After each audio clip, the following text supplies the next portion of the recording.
नमस्कार, आप देख रहे हैं इंडिया टीवी। आपके साथ मैं हूं मीनाक्षी जोशी। कहानी कुर्सी की में आज उन तमाम सवालों का जवाब तलाशने की कोशिश होगी और जवाब के साथ फिर चर्चा होगी जो बार बार पूछा जा रहा था ना।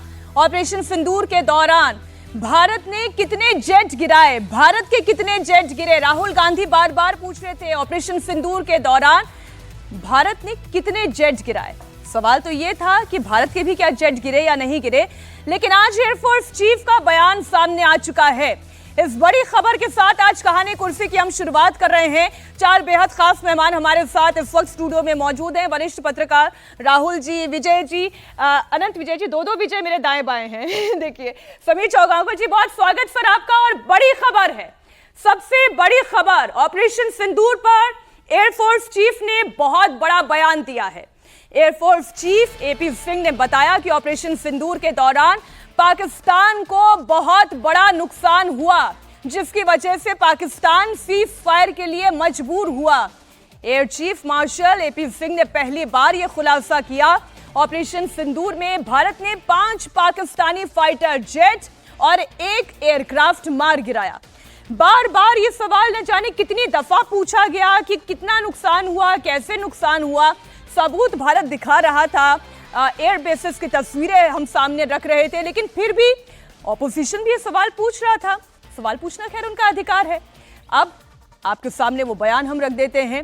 पूरे ऑपरेशन के दौरान S-400 गेम चेंजर साबित हुआ। भारतीय सेना पाकिस्तान को लाउड एंड क्लियर मैसेज देना चाहती थी कि अगर पाकिस्तान ने भारत पर हमला किया तो भारत मुंहतोड़ जवाब देगा। आप सुनिए एयरफोर्स चीफ का बयान। We got intelligence report on the ninth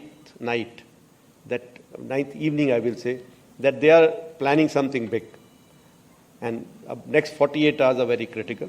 And also, we also decided that if they attack any of our installations, military installations, we are going to reply with military, attacking their military installations which matter to them. So since we already had our plans ready, this point was debated, and both the CNCs involved, the air headquarters people and the other services, we had taken a call that since they are mostly attacking us by Air Force assets and my Air Force bases are under threat, we should respond without waiting, in case this continues tonight also.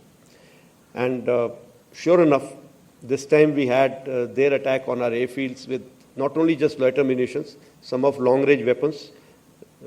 Their aircraft tried to penetrate our defenses. Our air defense systems have done a wonderful job. The S-400 system, which we had recently bought, has been a game changer.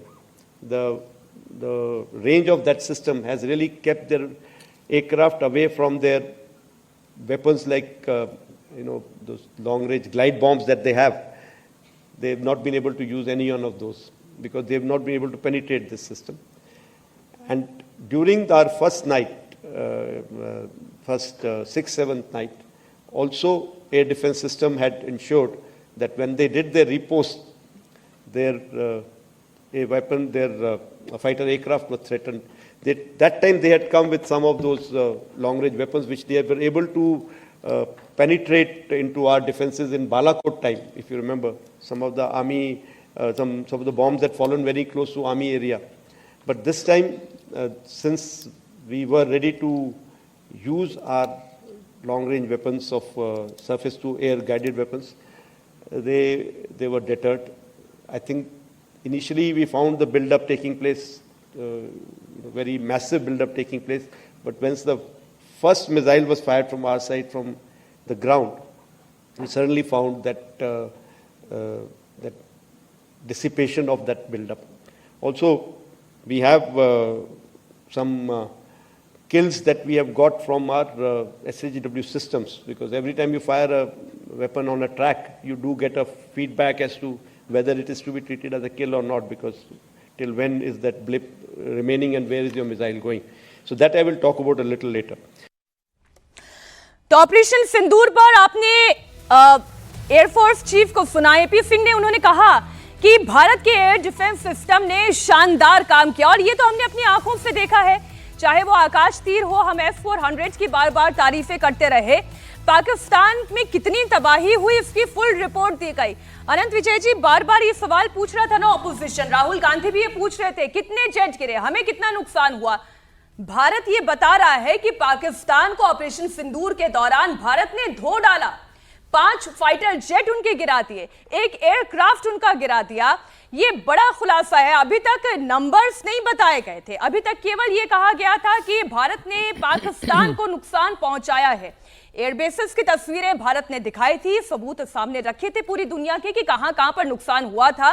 लेकिन अब numbers के साथ air force chief ये कह रहे हैं कि पाकिस्तान के 5 जेट और 1 एयरक्राफ्ट गिराया गया है। फाइटर जेट और 1 एयरक्राफ्ट गिराया गया था। मुझे लगता है मीनाक्षी जी कि विपक्ष, खासतौर पर नेता विपक्ष की जानकारी बिल्कुल दुरुस्त थी, संख्या बिल्कुल दुरुस्त थी, पर बस थोड़ी सी दिक्कत ये हो गई थी कि वो जिसको भारत का समझ रहे थे वो पाकिस्तान का निकला।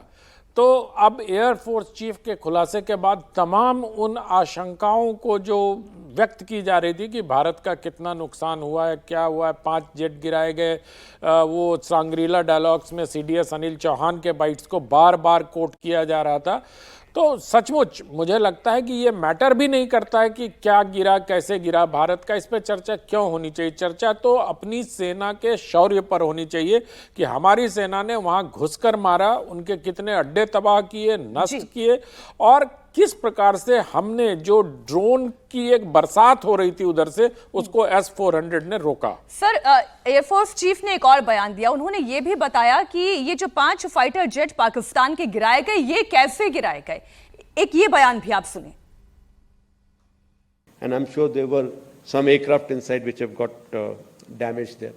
So if I can just sum it up, what we were able to get there at least 2 command and control centers in like Murid and Chaklala that I have shown you one of the pictures. At least 6 radars, some of them big, some of them small. 2 SAGW system that is in Lahore and Okara. Then of course runway at Sargoda and Rahimia Khan. 3 hangars that we attacked. One was of course Sukur, the UAV hangar, the Bholari hangar of AEWNC, and Jacobabad, the F-16 hangar. And we have indication of at least 1 AEWNC in that AEWC hangar and a few F-16s which were under maintenance there.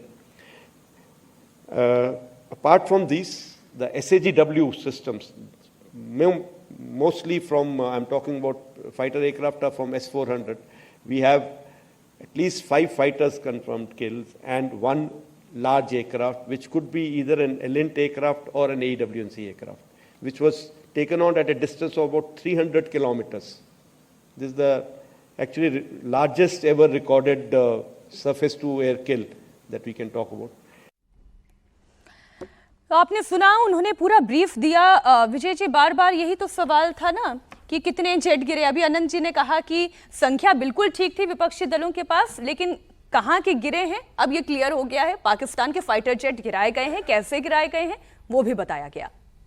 बिल्कुल ठीक है। और ये चर्चा पहले भी चल रही थी कि भारत की सेना ने बहुत मजबूत तरीके से, बहुत शानदार तरीके से, बहुत बहादुरी से परफॉर्म किया और पाकिस्तान के न केवल आतंकी ठिकानों को, एयर जो बेसिस थे उनको और फाइटर जेट्स को नुकसान पहुंचाया। ट्रंप साहब ने भी कहा था, उन्होंने भी नाम नहीं लिया था, लेकिन कहा था कि 5 जेट गिर गए हैं जी, फाइटर जेट गिरे हैं। और उस पर आज उन्होंने बहुत, क्योंकि एयर चीफ कह रहे हैं तो उसमें तो अब कोई सवाल नहीं बचना चाहिए। एयर चीफ कोई पॉलिटिकल भाषण तो नहीं देंगे, वो उसको एक एनालाइज करके बता रहे हैं। बेंगलुरु में एक प्रोग्राम में वो बोल रहे थे, तो एनालाइज करके बताया, उससे साफ हो गई है ये बात। लेकिन जो रक्षा मंत्री हैं ना, राजनाथ सिंह जी, उनकी बात को मैं फिर से याद दिलाना चाहता हूँ, जिस पर हम लोग थोड़ा सा नाराज़ होते हैं कि भाई राहुल गांधी ने क्यों पूछ लिया। राजनाथ जी ने क्या कहा रक्षा मंत्री ने? रक्षा मंत्री जी ने जो बात कही वो बिल्कुल ठीक बात है। मतलब एयर चीफ जो कह रहे हैं उसमें तो कोई कन्फ्यूजन ही नहीं है। लेकिन राजनाथ जी ने कहा कि हमने अपना टारगेट को, हमारा जो गोल था उसे अचीव किया कि नहीं किया, ये महत्वपूर्ण है। उसमें कितनी पेंसिलें चुराई गई, कितने पेन टूट गए या पेंसिलें टूट गई, वो महत्वपूर्ण नहीं है।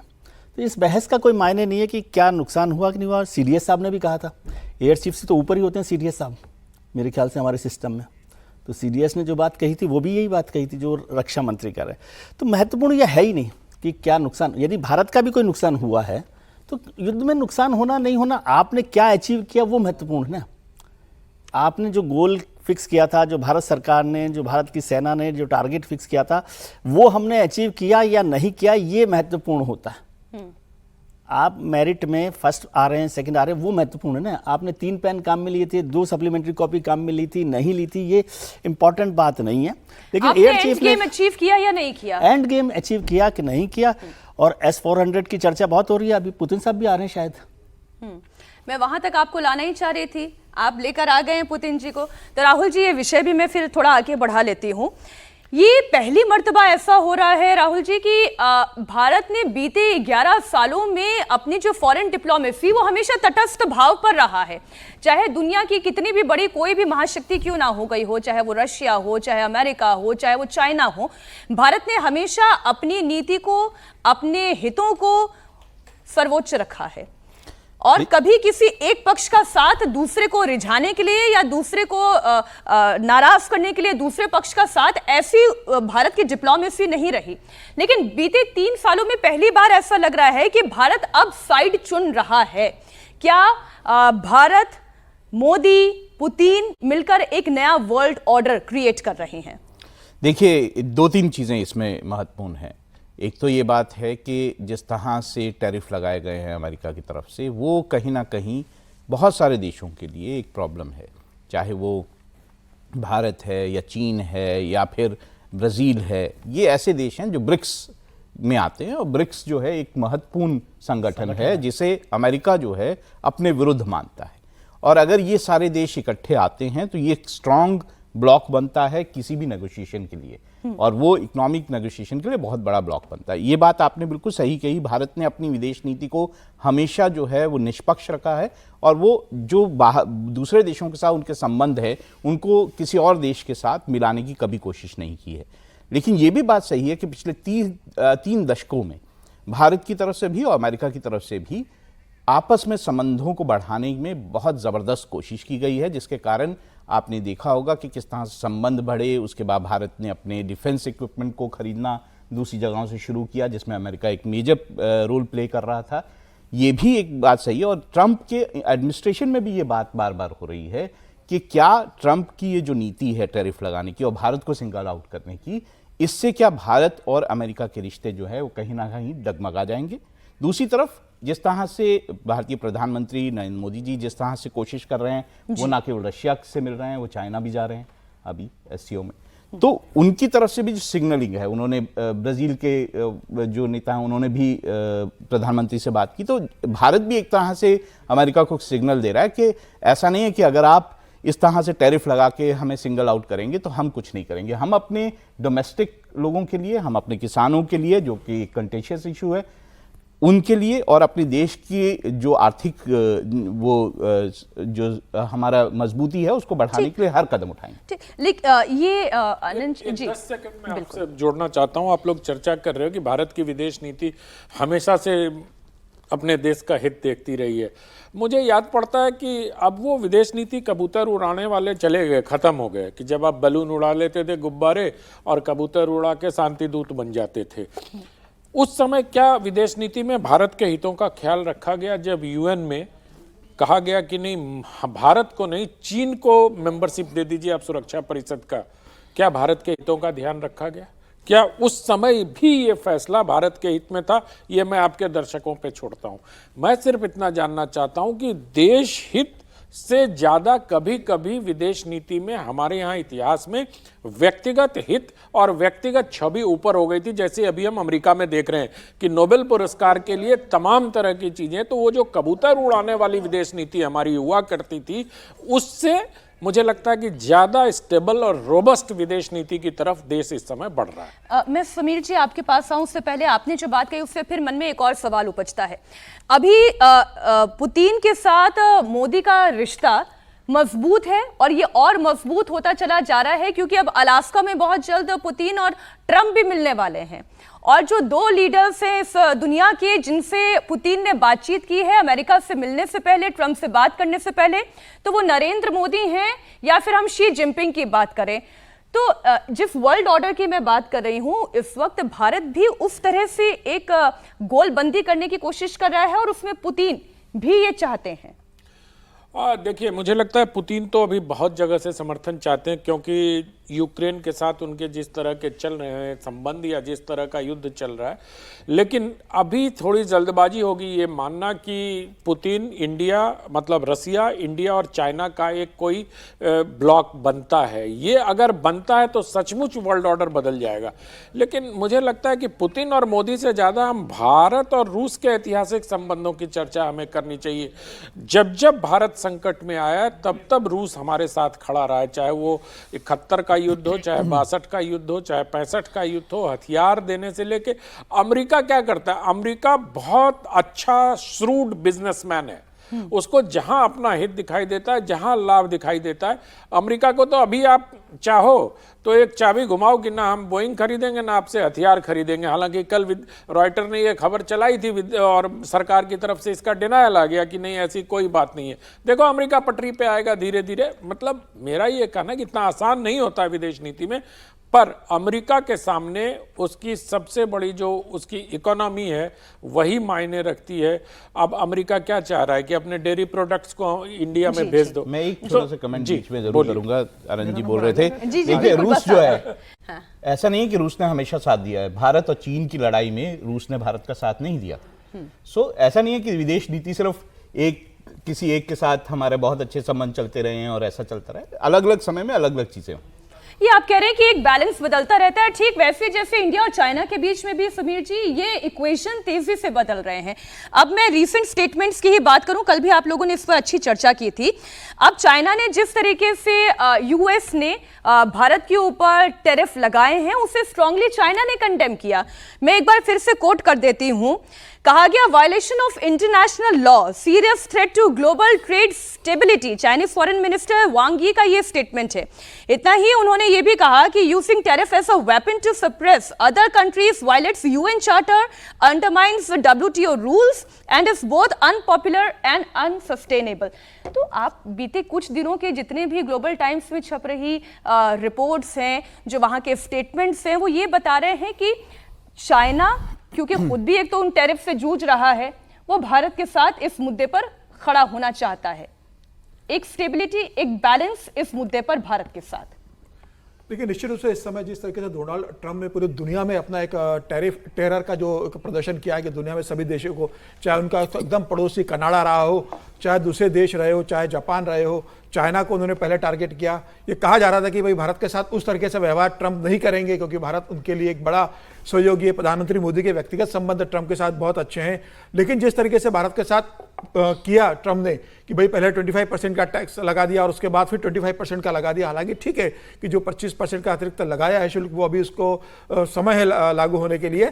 तो जिस तरीके से भारत का व्यवहार किया है, तो यह तय है कि ट्रंप का कोई दोस्त नहीं है, उनका कोई सगा नहीं है, वो अपने देश का हित देख रहे हैं। और वैसे भी अगर आप देखेंगे तो दुनिया में सभी राष्ट्राध्यक्ष, राष्ट्र के प्रमुख होते हैं, वो अपने देश का हित पहले देखते हैं। तो अब भारत को ये लग रहा है कि भाई जिस तरीके से ट्रंप के साथ संबंधों में एक दूरी बढ़ते जा रही है भारत की, क्योंकि अब उन्होंने ये बोल दिया है कि भाई जब तक भारत से टैरिफ पर बात नहीं होगी, हम अपना प्रतिनिधिमंडल जो बात करने आने वाला था 24 अगस्त को भारत छठे दौर की बातचीत करने के लिए, ट्रंप ने बोल दिया हम उसे नहीं भेजेंगे। तो ये सीधा सीधा बता रहा है कि भारत और अमेरिका के बीच में तनाव उत्पन्न हो गया है। तो अब भारत निश्चित रूप से अपना मार्केट देखेगा ना, भारत को तो अपना एक्सपोर्ट करना है मटेरियल को, तो वो देख रहा है कि क्या ब्रिक्स के देशों के साथ अपनी साझेदारी को बढ़ाया जाए, क्या नए पार्टनर खोले जाए। और चाइना, हालांकि चाइना को हम जितना एक्सपोर्ट नहीं करते उससे ज़्यादा चाइना से हम इंपोर्ट करते हैं। चाइना एक भारत को बड़े मार्केट के रूप में देखता है। उस चाइना को भी लग रहा है कि भाई एशिया के दो बड़े देश है जो दुनिया में प्रभुत्व रखते हैं, तो ऐसे स्थिति में क्या अमेरिका से दोनों अगर दूरी बढ़ रही है तो दो दुश्मन जो अमेरिका से बन रहे हैं, क्या वो दोनों हाथ मिलाकर अमेरिका को चुनौती दे सकते हैं। तो अब नया एक वर्ल्ड ऑर्डर क्रिएट होने वाला है दुनिया के अंदर। वो China, Bharat, south Africa, Germany, Brazil, ये सब इसमें मिलेंगे मुझे लग रहा है, और एक नया वर्ल्ड ऑर्डर बनेगा अमेरिका को अलग थलग करने की एक मुहिम शुरू हो रही है और अमेरिका इस बात को समझ रहा है कि दुनिया में अब उसकी जो दादागिरी होती थी वो लगभग, क्योंकि आप देखेंगे ब्राजील के भी लूला डी सिल्वा ने कह दिया कि भाई मैं प्रधानमंत्री मोदी से बात करूंगा, उन्होंने प्रधानमंत्री मोदी से बात की है, उन्होंने कहा मैं चीन से बात करूंगा लेकिन अमेरिका से बात नहीं करूंगा, डोनाल्ड ट्रम्प से। तो निश्चित रूप से यह स्थिति है, लेकिन अब सबकी निगाहें अगले वीक जो अलास्का में जो बैठक होगी, में जो देश हैं एक दूसरे से बात करेंगे जी, ब्रिक्स में जो देश हैं वो मदद के लिए एक दूसरे ब्रिक्स देशों से बात करेंगे, करेंगे मदद लाएंगे। और ट्रम्प तो बोल चुके हैं ना कि ब्रिक्स को सबसे बड़ा खतरा अमेरिका देखता है, ब्रिक्स को अपनी एक ताकत के रूप में। तो उनकी ये नाराजगी है कि भारत ब्रिक्स के साथ संबंध तोड़ दे। तो मुझे लगता है कि उसके लिए भारत ने बहुत स्पष्ट मना कर दिया होगा। लेकिन अब दुनिया की नजर ट्रम्प और जो पुतिन की अलास्का में मीटिंग होगी इसके ऊपर होगी, क्या उसमें कोई उनके बीच में कोई रास्ता निकल के आता है समझौते का, कि यूक्रेन को लेकर कोई समझौता निकल आता है। भारत के प्रधानमंत्री जब जाएंगे चाइना अभी 30 तारीख को, तो क्या भारत और चीन के बीच में कोई बड़ी घोषणाएं होगी? रशिया के पुतिन अभी साल के अंत में आने वाले हैं भारत के अंदर, तो क्या उस समय भारत और रशिया के बीच में कोई बड़ी घोषणाएं होगी? तो अभी तमाम तरह की चीजें हैं। मुझे लग रहा है कि आने वाले दिनों में वर्ल्ड में कई नई तरीके के आपको गठबंधन देखने को मिलेंगे, जिन्होंने भविष्य में कभी भूतकाल में कभी गठबंधन नहीं किया होगा।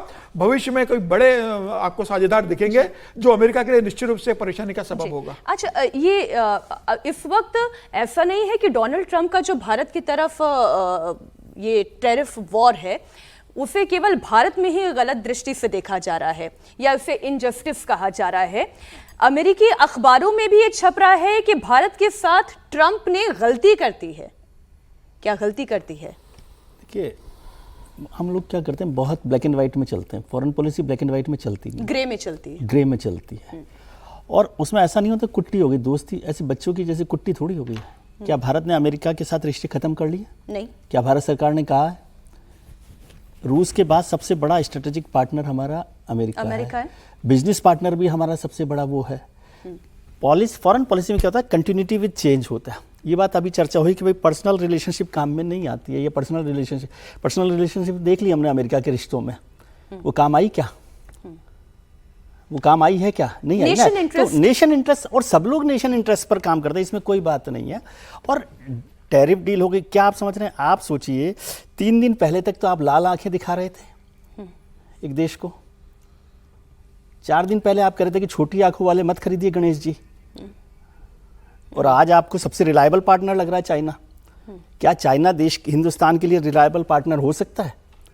ये भी देखने की बात है। लेकिन अभी ये रेस्पॉन्स इसलिए करना पड़ रहा है क्योंकि अमेरिका ने जिस तरह से रेस्पॉन्ड किया, तो उसको एक जवाब देने के लिए कि भाई ऐसा मत समझिए कि हम कमजोर लोग हैं। हमारे पास बहुत सारे दोस्त हैं, ऐसा होता है ना कि भाई एक से नाराजगी हो जाए तो 3 दोस्तों को और खड़ा कर लीजिए। मैं सर इसमें एक बात जोड़ना चाहती हूँ। रिसेंटली जो आर्थिक मामलों के जानकार हैं और जो फॉरेन कॉरिडोर्स में एमईए में जिनका दखल है, उनसे एक चर्चा हो रही थी, मैं नाम कोट नहीं करूंगी।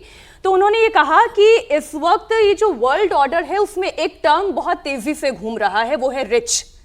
RICH, यानी रशिया, I मतलब इंडिया और CH मतलब चाइना। ये 3 देश ऐसे हैं जिन्होंने डॉलर को चुनौती देती है। जो रशिया और इंडिया के बीच में ट्रेड हो रहा है वो या तो रशियन करेंसी में हो रहा है या वो इंडियन करेंसी में हो रहा है। डॉलर की उपयोगिता आपने वहां पर 0 कर दी। जो भारत और चाइना के बीच में हो रहा है या तो वो रुपये में हो रहा है या फिर युआन में हो रहा है, वहां पर भी आपने डॉलर की वैल्यू 0 कर दी।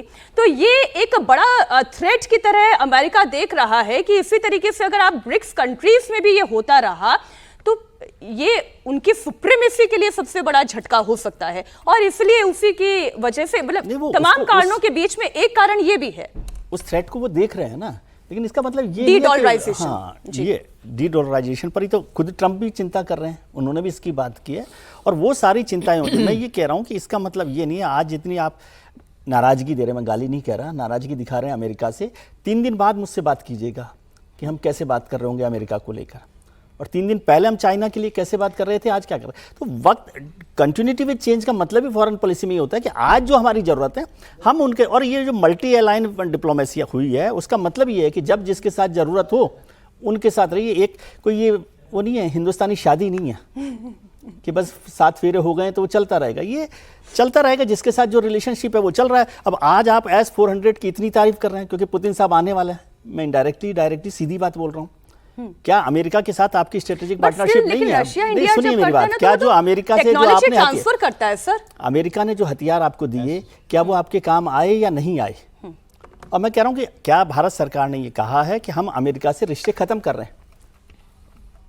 ऐसा नहीं कहा गया है। तो बस रिश्ते खत्म होते भी नहीं है रिश्ते foreign खत्म नहीं policy होते, में। वो तो अभी आज की जरूरत ये है कि हमको चाइना और रूस के साथ खड़ा होना है। 6 महीने बाद आपको पता पड़ेगा कि हम चाइना के साथ खड़े हैं कि नहीं खड़े हैं, क्योंकि वो तो चाइना तो वैसे, चाइना के लिए तो हम बॉस हैं कायदे से। यदि ट्रेड को देखें तो हम $100 बिलियन के ट्रेड डेफिसिट से चल रहे हैं, तो उनको तो हमारा एहसान वैसे ही मानना चाहिए। नहीं, और समझे, डॉलर ट्रेड को डेफिसिट कमजोर है। करने की बात चल रही है, तो यूरो को लेकर आए थे क्या? यूरो कमजोर कर पाया क्या डॉलर को?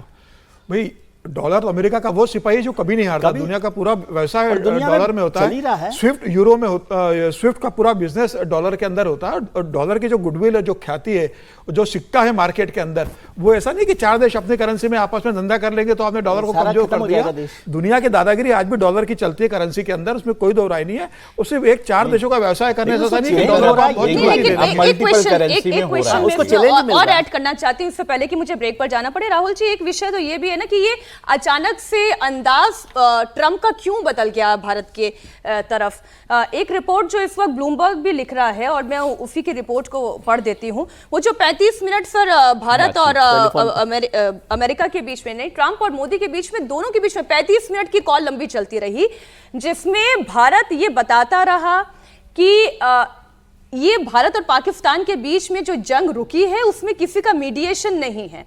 अच्छा, डोनाल्ड ट्रंप कोशिश ये कर रहे थे कि मोदी जी आ जाएं अमेरिका, जिससे कि एक स्टेटमेंट और एक जेस्चर पूरी दुनिया के सामने ये जाए कि ये अमेरिका की वजह से भारत और पाकिस्तान के बीच में वॉर रुकी है। लेकिन प्रधानमंत्री ने साफ इनकार कर दिया। वो भले समय का उन्होंने हवाला दिया हो। अमेरिका को लेकर ये भारत का स्टैंड क्यों बदला, या भारत को लेकर अमेरिका का स्टैंड क्यों बदला? क्यों ट्रंप के तेवर अचानक से भारत को लेकर बिगड़ गए? इस पर ब्लूमबर्ग की एक रिपोर्ट पब्लिश हुई है। ब्लूमबर्ग ने अपनी रिपोर्ट में यह दावा किया है कि नरेंद्र मोदी और अमेरिकी राष्ट्रपति ट्रंप के बीच 17 जून को फोन पर 35 मिनट तक बातचीत हुई थी, जिसके बाद भारत और अमेरिका के बीच संबंध बहुत ज्यादा खराब हो गए।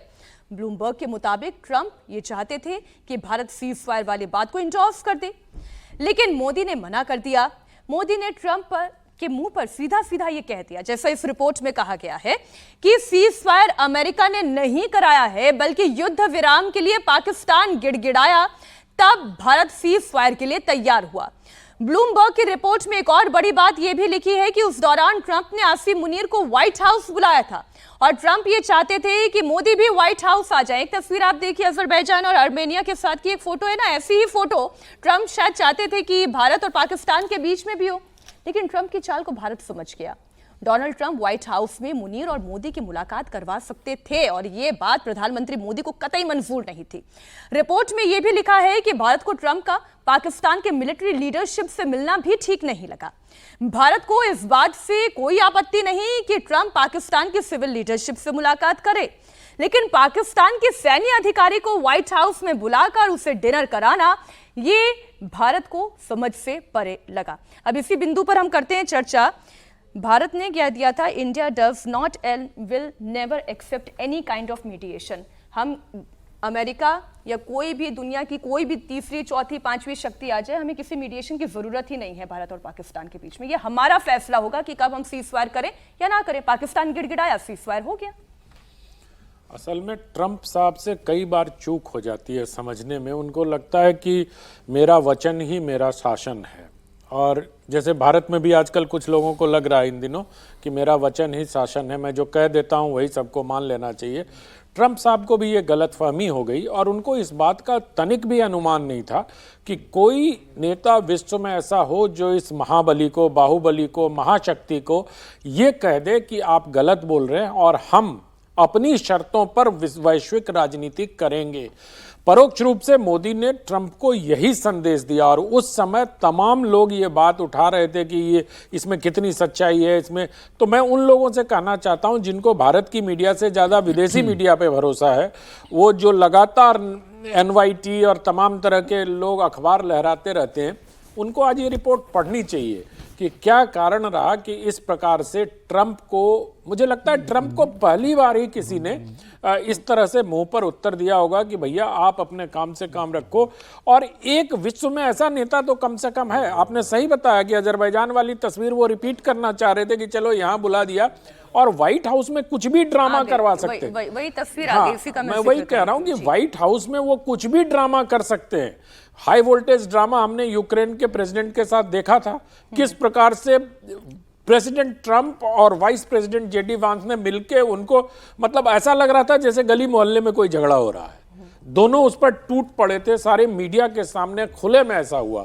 इन अप्रिय स्थितियों से बचने के लिए अगर प्रधानमंत्री नरेंद्र मोदी ने स्पष्ट रूप से यह निर्णय लिया, और निर्णय लिया ही नहीं, उनको स्पष्ट रूप से बता भी दिया, तो मुझे लगता है कि इसमें कहीं भी किसी प्रकार की इसमें कोई बहस की गुंजाइश ही नहीं है। और ये ब्लूमबर्ग आज ये स्टोरी कर रहा हूं, भारत की जनता तो उसी दिन जानती है जिस दिन पूरी ये बातचीत हो गई थी। और पहले दिन से बता रही है 35 मिनट तक पूरी बातचीत होती रही, और यही समझाया जाता रहा कि क्यों सीज फायर हुआ, कैसे सीज फायर हुआ। अमेरिका की इसमें कोई डिप्लोमेसी नहीं है, कोई उनका रोल नहीं है, कोई उनका मीडिएशन नहीं है। और जब ट्रंप चिढ़ गए तो उन्होंने ये टैरिफ वॉर भारत के खिलाफ छेड़ दिया।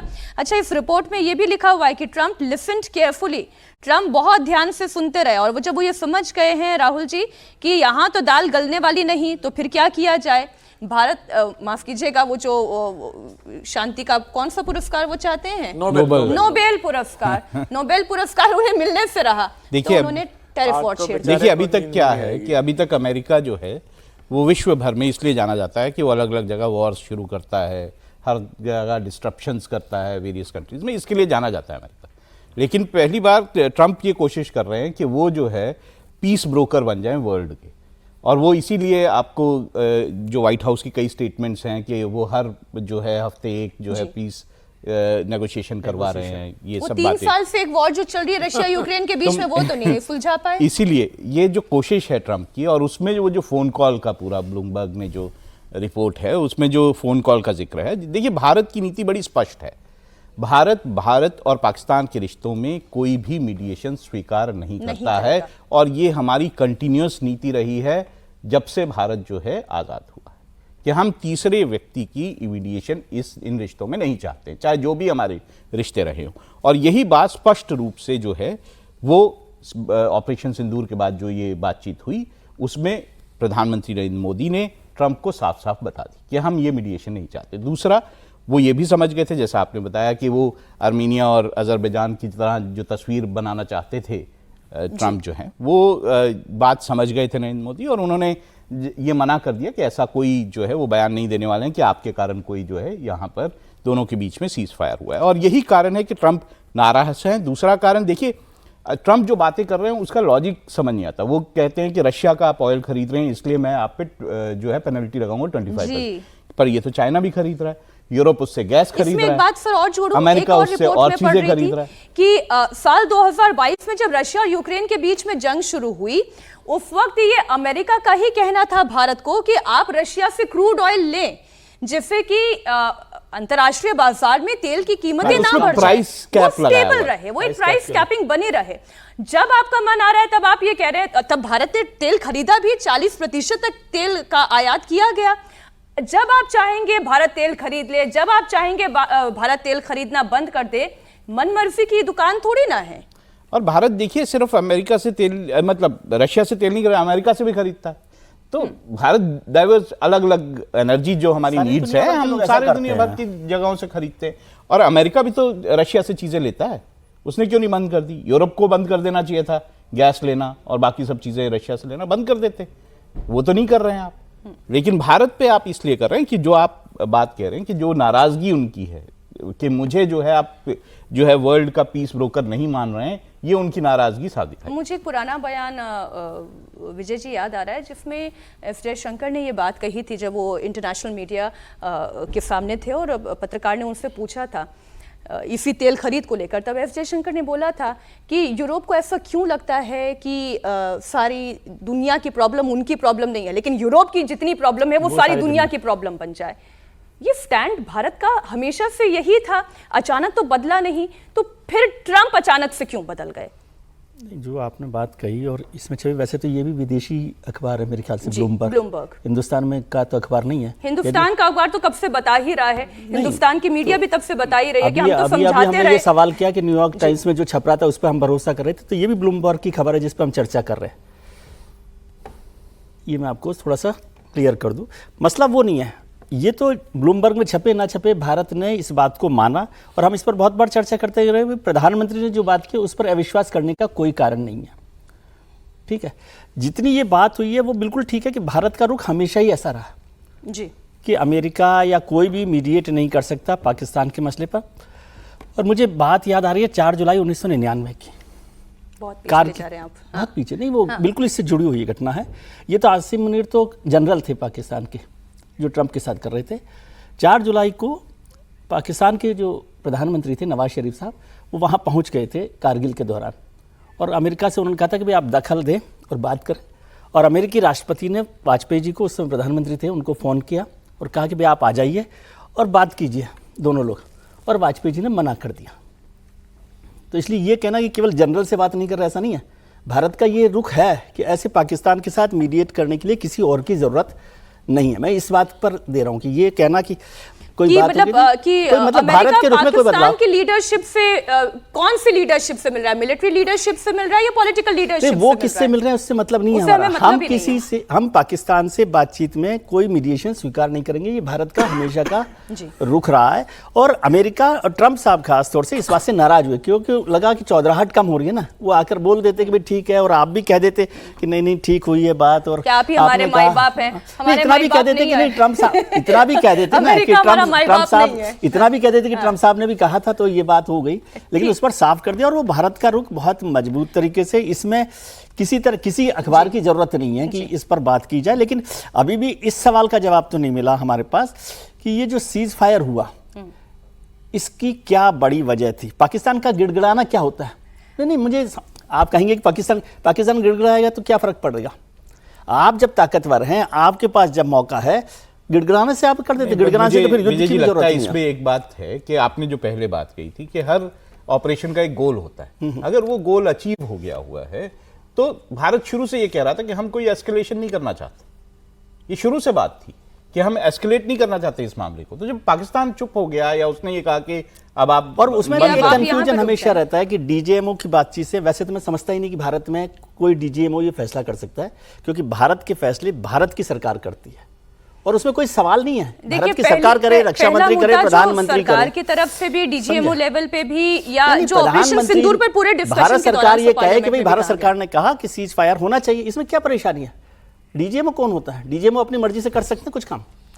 सर ये व्यवस्थागत बातें हो रही है। अब राष्ट्रपति के बिहाफ पे तो डिप्टी सेक्रेटरी साइन करता है ना, तो ये कहना आदेश पर करता है। ये कहना कि डीजीएमओ ने की क्या बात है? अरे एक प्रक्रिया है, प्रोसेस है, प्रोटोकॉल है कि हम एक लॉन्ग टर्म वॉर नहीं चाह रहे थे। हम केवल उन्हें ये बताना चाह रहे थे कि आतंकवादियों का खात्मा हम घर में घुसकर करेंगे। वो हमने करके दिखा दिया, हमने एंड गेम अचीव कर लिया। आज एयरफोर्स चीफ भी ये कह रहे हैं कि 5 फाइटर जेट उनके गिरा दिए, 1 एयरक्राफ्ट उनका गिरा दिया, उनके एयर बेसिस उन्होंने तबाह कर दिए। भारत के एयर डिफेंस सिस्टम ने जबरदस्त काम किया। भारत कितना इंडिजिनस हो गया है ये भी बता दिया गया।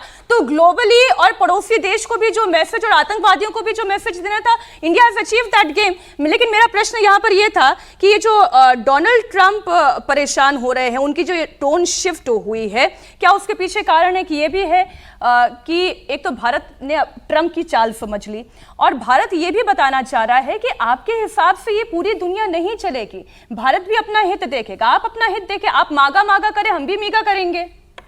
देखिए भी ट्रंप उसी समय में रहे कि एक समय जब अमेरिका की तूती बोलती थी दुनिया में कि भाई अमेरिका जो तय करता था, जनरली दुनिया के सारे राष्ट्र उसको मान लेते थे अमेरिका की एक आर्थिक ताकत के कारण। अब वर्ल्ड ऑर्डर में ऐसी स्थिति अमेरिका की नहीं है कि अमेरिका जो तय करेगा वो दुनिया के सारे देश मानने के लिए मजबूर होंगे। आज भारत दुनिया की तीसरी इकोनॉमी बनने की स्थिति के अंदर है, और प्रधानमंत्री मोदी के साथ तो ऐसा तो नहीं कि ट्रंप कोई पहली बार काम कर रहे हैं। इसके पहले भी नरेंद्र मोदी की कार्यशैली को देख चुके हैं, 11 साल प्रधानमंत्री के रूप में काम को देख चुके हैं। तो ट्रंप को यह समझना चाहिए था कि वो जिस नेता के साथ काम कर रहे हैं, भारत के नेतृत्व के साथ काम कर रहे हैं, वो अपने देश के लिए कितना समर्पित है, वो कितना स्ट्रांग लीडर है, और वो किसी भी परिस्थिति में झुकने वाला नहीं है। चाहे आपसे कितने भी अच्छे संबंध हो, आपसे दोस्ती अपनी जगह है, आप देश में आओगे आपका स्वागत है, हम आपके पास आएंगे, आपकी तारीफ करेंगे, लेकिन जब देश के हित की बात आएगी तो देश और राष्ट्र सर्वोपरि होगा। और मुझे लगता है ट्रंप को यह बात बता दी। ट्रंप को यह लग रहा था कि भाई जिस तरीके से पाकिस्तान ने उनको नोबेल पीस प्राइज के लिए नॉमिनेट कर दिया, जिस तरीके से इजराइल ने उनको पीस प्राइज के लिए नॉमिनेट कर दिया, तो भारत भी अब आगे बढ़ गई। अरे पाकिस्तान ने कर दिया कि हम पीछे न रह जाए, तो भारत भी उनको नॉमिनेट कर देगा। हो सकता है ये संदेश डोनाल्ड ट्रंप ने किसी के व्यक्तिगत हित के लिए क्यों खड़ा हो जाए? नहीं होगा, लेकिन डोनाल्ड ट्रंप तो इस समय चाह रहे हैं ना, वो तो बार बार बोल रहे हैं इतना कर रहा हूं, उसके बाद भी मुझे नोबेल पीस प्राइज नहीं मिलेगा। उनका पूरा ध्यान ये है कि भाई ये आखिरी कार्यकाल है उनका राष्ट्रपति का, वो जानते हैं इसके बाद वो राष्ट्रपति नहीं बढ़ेंगे। तो 3.5-4 साल के कार्यकाल में वो चाहते हैं कि मुझे ऐसे पुरस्कार मिल जाए जो मुझे कभी भविष्य में मिलेंगे नहीं। तो उनका पूरा ध्यान नोबेल पीस प्राइज लेने पर है। और वो जिस तरीके से परेशान कर रहे हैं, तो वो खुद थोड़ी दुनिया को परेशान कर रहे हैं, अमेरिका की जनता उनसे परेशान है। आज उनके खिलाफ 26 से ज्यादा अमेरिका की कोर्ट के अंदर केस दर्ज हो गए कि यह जो अध्यादेश लेकर आ रहे हैं ये अपने अधिकारों का दुरुपयोग कर रहे हैं और हर बात में ये अध्यादेश को लेकर आ रहे हैं। मुझे लग रहा है कि ट्रंप के लिए अब अपने देश में भी मुश्किलें शुरू हो रही है। आने वाले दिनों में ट्रंप के खिलाफ अमेरिका में भी प्रदर्शन शुरू होंगे, इसमें कोई दो राय नहीं। अगर उनका व्यवहार दुनिया के साथ इसी तरीके से रहा और खासतौर से भारत के साथ जो हमेशा से अमेरिका का एक दोस्त रहा है, मुझे लग रहा है कि भारत को हमेशा के लिए अमेरिका से अलर्ट होना चाहिए। बहुत अच्छी पोस्ट पढ़ रही थी और उस पोस्ट में इतना अच्छा लिखा हुआ था कि जो बीते 20 सालों की मेहनत थी उस पर पानी कैसे फेरा जा सकता है, ये डोनाल्ड ट्रंप बता रहे हैं। 20 सालों के रिश्ते जो स्टेप बाय स्टेप ऊपर की तरफ बढ़ते जा रहे थे, वो एक झटके में आपने उसको नीचे लाकर रख दिया। दरअसल ट्रंप बाबू जो है वो ओबामा से बहुत ऑब्सेस्ड है। अगर आप देखें, पूरा देखें, अभी यहाँ कहा गया कि ट्रंप इकलौते ऐसे नेता, अमेरिका पहले युद्ध कराता था, अब ट्रंप ऐसा नेता है जो पीस के लिए काम कर रहा है। मुझे लगता है हमें थोड़ा 2009 के ओबामा के कार्यकाल में जाना चाहिए, जब ओबामा को पीस प्राइज मिला था और उनके साइटेशन में ही यही लिखा था कि बेहतर डिप्लोमेसी, बेहतर राजनीति के कारण और लोगों के बीच बेहतर संबंध बनाने के लिए। तो मुझे लगता है कि ट्रंप जो है वो ओबामा से इतने ऑब्सेस्ड हैं, उनको लगता है कि अगर ओबामा तक नहीं पहुंच पाए तो उनका जीना व्यर्थ है। तो अगर आप वहां अमेरिका में उनके बयानों को अगर पढ़ेंगे, जिस तरह से उनकी व्यग्रता है कोई पुरस्कार लेने की, और वो इतना महत्वपूर्ण पुरस्कार वर्ल्ड में है भी, तो उनको लग रहा था कि अगर नरेंद्र मोदी कहीं ना कहीं से थोड़ा भी संकेत कर देते, नहीं तो ये एक राष्ट्रपति को 35 बार कहने की आवश्यकता क्यों पड़ रही है कि हमने पीस ब्रोकर कराई, हमने ये पीस की। अरे राष्ट्रपति आप अमेरिका के, कहीं ऐसे छोटे मोटे कुछ गली मोहल्ले के मुखिया नहीं है कि आपको बार बार अपनी बात मनवाने के लिए अपने नहीं, लेकिन उनका कहना पड़ रहा है। अच्छा, लेकिन एक बात जो अभी थोड़ी देर पहले विजय जी ने कही थी उससे जुड़ा हुआ, अभी चूंकि मेरे पास ये इन्फॉर्मेशन आ गई तो सर मैं रख सकती हूँ। अभी देखिए एयर चीफ मार्शल ने क्या कहा है इसी बयान के दौरान। उन्होंने कहा, people got down to their egos in this war. Once we achieved our objective, we should have looked for all windows to opportunity to stop. एक बार जब हमने अचीवमेंट हासिल कर लिया तो हमें वो हर मौका तलाशना चाहिए टू स्टॉप द वॉर, इस जंग को रोकने के लिए। Some people very close to me said, और मारना था, but we can we continue to be at war? सवाल ये हमारे सामने था कि क्या वाकई में हमें इस जंग को और आगे बढ़ाना था। तो इसके भी जवाब में खुद एयर चीफ मार्शल ये कहते हैं, the nation has taken a good decision sir. This is, मतलब ये मैंने कोट अनकोट उनकी बात रख दी आपके सामने जी। इसमें कोई ऑब्जेक्शनल बात ही नहीं है। सभी लोग युद्ध को रोकना चाहते हैं, युद्ध चाहते हैं। कोई भी ऐसा देश नहीं है जो युद्ध चाहता, और कोई भारत जैसा देश तो कतई नहीं चाहता कि युद्ध करे, और वो कभी भी युद्ध की पहल नहीं करता। वो बात ठीक है। मैं तो बात ये कह रहा हूँ कि जो एयर चीफ ने भी कहा और जो लोग भी सवाल पूछ रहे हैं कि भाई क्या ये मौका ठीक था कि नहीं था, और यदि भारत सरकार समझती तो इस पर भी किसी ने सवाल नहीं किया। जो लोग डिसीजन कर रहे हैं वो सही गलत भी हो सकता है, लेकिन जो डिसीजन कर रहे हैं तो कह ही रही है ना कि रोकना जरूरी लगा, जंग रुक गई। हाँ, तो एयर चीफ मार्शल भी कह रहे हैं रोकना जरूरी लगा, जंग रुक गई। विपक्ष तो लेकिन ये कहता रहा ना कि क्यों रुक उसके बाद एयर चीफ की बात ही क्या है। आज रक्षा एयर चीफ बोल रहे, उससे मैं एयर चीफ को महत्वपूर्ण नहीं मानता। रक्षा मंत्री ने लोकसभा में बोल दी इस बात को, तो इसके बाद तो दोनों को महत्वपूर्ण मान के ये बात। एक तस्वीर इस वक्त कोलकाता से आ रही है जहां पर जबरदस्त भीड़ पर पुलिस ने लाठीचार्ज किया है। ये तस्वीरें इस वक्त आपके सामने। पश्चिम बंगाल के कई शहरों में इस वक्त विरोध प्रदर्शन हो रहा है।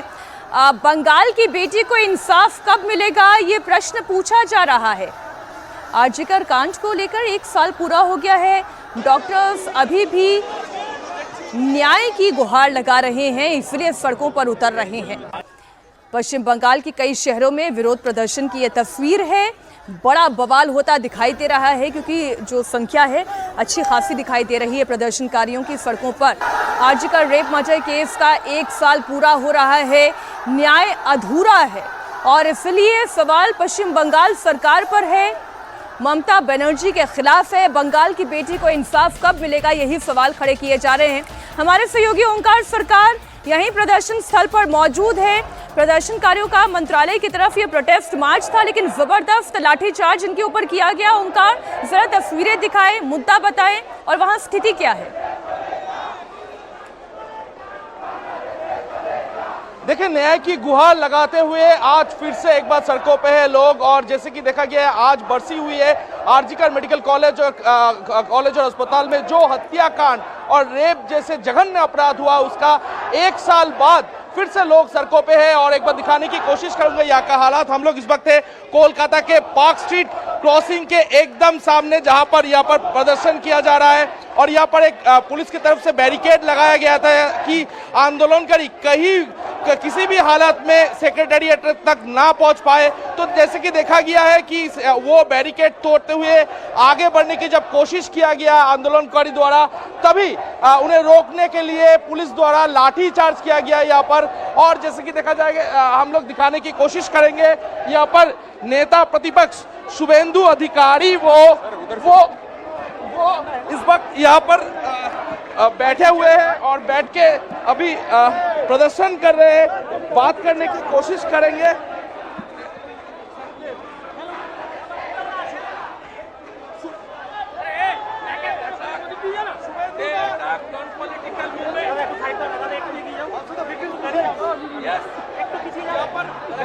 यहाँ पर काफी सारे विधायक और शुभेंदु अधिकारी यहाँ पर सड़कों पे बैठे हुए हैं और न्याय के गुहार लगा रहे हैं।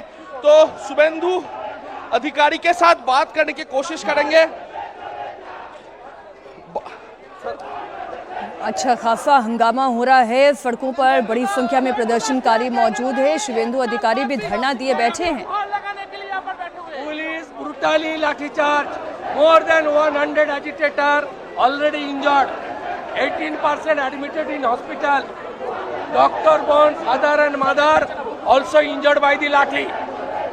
I, along with my all MLAs, more than 20 MLA, they attacked by the Mamata Banerjee's police.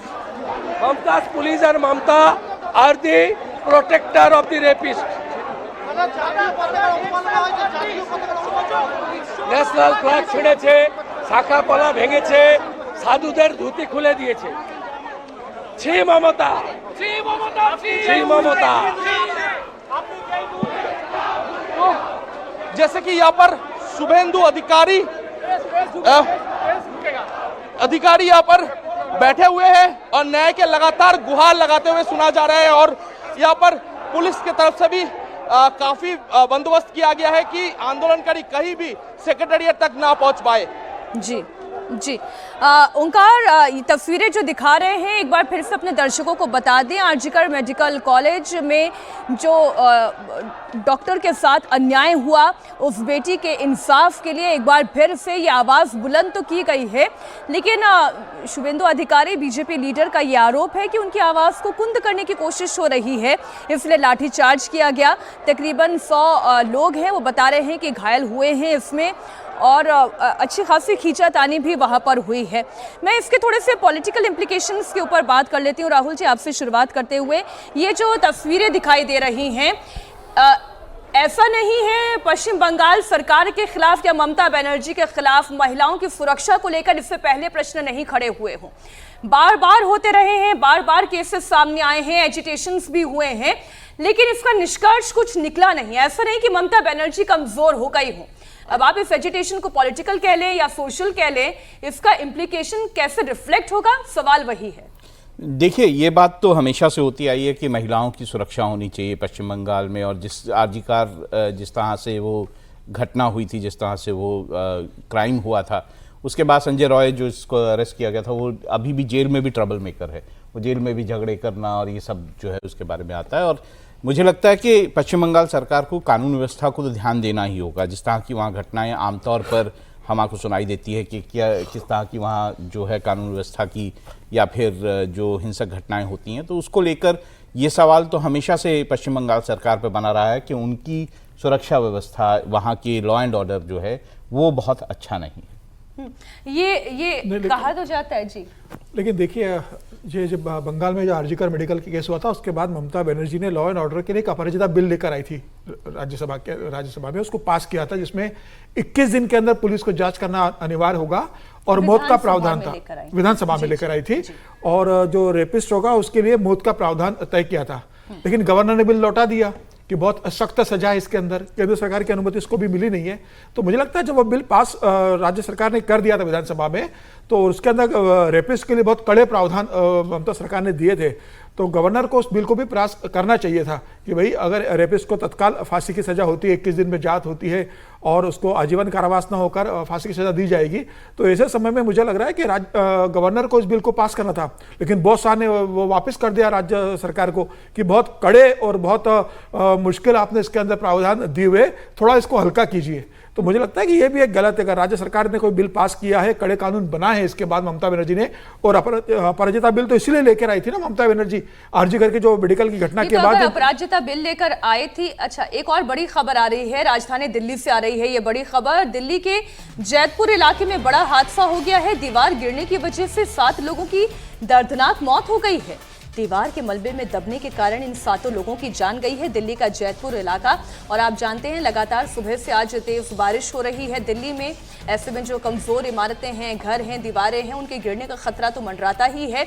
Jaitpur से ये खबर आई है जहां पर एक दीवार गिरी है और इसके मलबे में दबने की वजह से 7 लोगों की जान चली गई है। एक बार फिर से आपको बड़ी खबर बता दें, दिल्ली के जैतपुर इलाके में एक दीवार गिर गई। दीवार के गिरने के कारण 7 लोगों की मलबे में दबकर मौत हो गई है। तस्वीरें भी जल्द हम आपके सामने रखेंगे। दिल्ली के जैतपुर इलाके में यह बड़ा हादसा हुआ है। दीवार गिरने की वजह से 7 लोगों की जान गई है।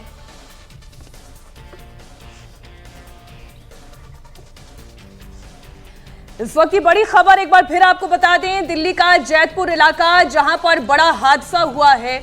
दीवार गिरने के कारण 7 लोग दफन हो गए। हमारे सहयोगी कुमार सोनू इसी जगह पर मौजूद हैं। कुमार, कैसे हुआ हादसा, पूरी घटना बताएं। देखिए, ये सुबह तकरीबन 9:15 बजे की कॉल जो है वो दिल्ली पुलिस को मिली थी, जिसके बाद पुलिस की टीम सबसे पहले मौके पर पहुंची, जहां पर देखा कि एक दीवार जो है वो तेज बारिश की वजह से गिर गई, जिसके चलते 8 लोग उसमें दब गए थे। जिसके बाद पुलिस ने सभी लोगों को जो है दबी हुई दीवार के मलबे से निकाला और उन्हें जो है एम्स और सफदरजंग अस्पताल भेजा गया, जहां पर 7 लोगों की मौत हो गई। जो 8 लोग दबे थे दीवार के मलबे के नीचे, उनमें 4 पुरुष, 2 महिलाएं, 2 बच्चे थे। फिलहाल अभी 7 लोगों की मौत की खबर आ रही है। पुलिस जो है अब मामले की जांच में तो जुटी हुई है। फिलहाल मौके पर जो रेस्क्यू ऑपरेशन चलाया उसमें डीडीए, एनडीएमसी, एमसीडी, इसके अलावा जो दमकल विभाग के कर्मचारी है वो मौजूद थे। दिल्ली पुलिस ने जेसीबी के जरिए पूरा मलबा हटाया। मलबा हटाने के बाद तमाम दबे हुए लोगों को निकाला और इलाज के लिए दिल्ली के एम्स अस्पताल और सफदरजंग अस्पताल में एम्बुलेंस के जरिए भेजा। लेकिन दुखद खबर यह है कि 3 लोगों की एम्स में मौत हुई है और 4 लोगों की दिल्ली के सफदरजंग अस्पताल में मौत हुई है। फिलहाल जो है अब किन कारणों से दीवार गिरी, क्या कुछ रहा, किसकी लापरवाही हुई, इसको लेकर जो है पुलिस जांच में जुटी हुई है। 100 फीट बड़ी दीवार थी, जाहिर है जब वो गिरी होगी तो बहुत ज्यादा मलबा होगा और इस मलबे की चपेट में आने के कारण 7 लोगों की जान चली गई। बहुत शुक्रिया कुमार आपका इस पूरी जानकारी के लिए। अब एक सवाल जो बार बार पूछा जा रहा था, आज कार्यक्रम यानी कहानी कुर्सी की शुरुआत जब हमने की थी तब हमने बड़ी खबर आपको दिखाई थी कि एयरफोर्स चीफ एपी सिंह ने कहा कि भारत ने पाकिस्तान को नुकसान पहुंचाया और भारत का आकाश तीर एयर डिफेंस सिस्टम जबरदस्त था। भारत ने पाकिस्तान के 5 फाइटर जेट गिरा दिए, 1 एयरक्राफ्ट गिरा दिया, लेकिन बार बार यह सवाल उठता रहा कि सीज फायर क्यों हुआ। अगर भारत अपर एज पे था, लगातार पाकिस्तान को पटकनी दे रहा था, तो फिर सीज फायर किसने कराया। राहुल गांधी ने भी यह सवाल बार बार उठाया। हमारे पायलट्स के हाथ बांध दिए गए थे, राहुल गांधी ने यह आरोप बार बार लगाया। एयरफोर्स चीफ ने आज इसका भी जवाब दिया। बड़ी खबर आपको बता दें, सीज फायर पर एयर चीफ का बड़ा बयान, पाकिस्तान ने खुद सीज फायर की पहल की। एयर चीफ ने कहा कि पाकिस्तान के डीजीएमओ के जरिए सीज फायर की मांग की गई। एयरफोर्स का हाथ किसी तरह से बंधा हुआ नहीं था। हमें अपने फैसले लेने की पूरी आजादी मिली थी। आप सुनिए उनका बयान। The high-tech war which was fought, in about 88-90 hours of war, we were able to achieve, so much of damage to their system that it was very clear in their mind that in this current situation, if they continue, they are going to continue paying for it more and more. So they have come forward and sent a message again through DGMO कि हम बात करना चाहते हैं, and which was accepted from our side. And when I say our side, is not just the Air Force, it's the joint decision that was taken, and it was taken even at the highest level. Why was that accepted? There have been a lot of debates which are going on. I will touch about it a little during continue in my talk. So that actually brings me to the end of my slides. Now I want to talk about something like, if I can say, what were the reasons for success? One which I can think of is that there was political will. I'm being very, very candid here, very open here, because I hear various versions of it. I think if I tell you something, people will have to believe, because I was there listening to everybody, attending every meeting. There was very clear political will, very clear directions which were given to us, and there were no kind of restrictions which were put on it. Many people have spoken somewhere. Unfortunately, everybody is speaking about it. कि कुछ ना कुछ मैं बोल दूंगा इस बारे में. So there have been talks about, was there any restriction? Were you kept constrained? If there were any constraints, they were self-made. We, the forces, decided what will be our rules of engagement. We, the forces, decided what will be the escalation ladder that we want to ride on. We decided how we want to control the escalation. So I want to make it very clear, there were no, I repeat, no restrictions on us. Full freedom was given to us to plan and execute. अच्छा, युद्ध अचानक खत्म होने के सवाल पर भी air chief ने बयान दिया। उन्होंने कहा कि हमने युद्ध का अपना लक्ष्य हासिल कर लिया था। लक्ष्य हासिल करने के बाद ही सीज फायर किया गया। मुझसे लोगों ने पूछा और मारना था, यानी कि अभी तो और पाकिस्तान की पिटाई करनी थी। लक्ष्य हासिल होने के बाद युद्ध रोकने का फैसला सही था। Our objective was very clear. Our objective was to teach the terrorists a lesson that they will think twice before doing something, or they know what kind of price they can pay. And once we have achieved those objectives, we should look for all windows of opportunity to stop that, rather than just continue. We were actually on a song that night. I hear from so many people. I don't want to say that, but some people very close to me have said, "Aur marna tha." I'm telling you that. But can we continue to be at war? No. Why should we be at war when we can avoid it or we can stop it? That is my way of looking at it. I think nation has taken a very, very good decision. And we were a part of that decision, but it was cannot be taken at our level. It has been taken at much higher level, but it was a good decision. Now we have to make sure that we remain steadfast, that should we need to again do something, we are not found wanting. But what to do, that call will be taken at much higher level. तो चलिए discussion का पहला हिस्सा हम उस पर लेकर आते हैं कि एक जो आरोप था कि क्या हाथ बंधे हुए थे, जो आरोप लगाया गया था कि एयरफोर्स के या आर्मी के या हमारी सेना के हाथ किसने बांध दिए थे, तो उसमें एयर चीफ मार्शल ने कहा कि हमारे हाथ नहीं बंधे हुए थे। ये बात उन्होंने कही। पहले हम इस हिस्से पर आते हैं, उसके बाद जहां पर आपका इशारा था मैं आऊंगी उस हिस्से पर। अनंत जी, कि हाथ किसी ने बांधे थे या नहीं बांधे थे? जब देखिए, एक तय प्रक्रिया है, भारत में एक डेमोक्रेसी है और जो हमारे आर्म्स फोर्सेज हैं उनका भी एक स्ट्रक्चर्ड वो क्या कहते हैं हायरार्की है, उसी हिसाब से यहाँ फंक्शन होता है। ये आसिफ मुनीर की तरह नहीं होता कि सवेरे उठे तो आज जनरल थे और आपने शाम को अपने आप को फील्ड मार्शल घोषित कर दिया। उसकी एक तय प्रक्रिया, इसलिए युद्ध में भी SOP होगा। लेकिन क्या है कि जो हाथ बंधे होने की बात करते हैं वो लोग भ्रम फैला, भ्रम का वातावरण बनाने का काम यहाँ बहुत सारे लोग बहुत समय से कर रहे हैं, चाहे वो चुनाव आयोग को लेके हो, सेना को लेके हो, राष्ट्रपति को लेके हो। मुझे लगता है कि हर संवैधानिक संस्था या देश से जुड़ी हुई जो बड़ी संस्थाएं हैं उनको प्रश्नांकित करके उनको भ्रम में डालने का काम बहुत लंबे समय से चल रहा है। एक और अच्छी बात जो इन्होंने कही अभी हमारे सेनाध्यक्ष ने, वो ये कही कि it's very unfortunate we could not convince our people. हम अपने ही लोग को कन्विंस नहीं कर पाए कि हमने इतना ये कर दिया, हमने ये टारगेट अचीव कर दिया। वो बार बार इस बात को कह रहे हैं कि हमारे पास निश्चित इनपुट थे कि इन जगहों पर टेररिस्ट हैं और हमने उनको मारा, हमने उनके आतंकी अड्डे ध्वस्त किए। लेकिन ये बहुत मतलब दुर्भाग्यपूर्ण है कि अपने लोगों को हम कन्विंस नहीं कर पाए। अब उनका इशारा किस ओर है? कौन से अपने लोग हैं जो सेना के बयानों पर, अब तो इस बार तो सेना ने खैर पिछली बार से सबक लेते हुए कैमरे लगा के सबूत भी दे दिए, नहीं तो इस देश की जनता ने तो ये भी देखा है ना कि बालाकोट हो चाहे दूसरा वाला हो, पुलवामा हो, उस समय लोग सबूत मांग रहे थे। तो इस बार सेना ने वो कर्नल कुरैशी और दूसरे के मार्फत आपने वो दे दिया। मुझे ये लगता है कि जो हमारे देश के लोग ये कह रहे हैं कि सेना के हाथ बंधे हुए थे, वो सेना के मोराल को नीचे करने का काम कर रहे हैं।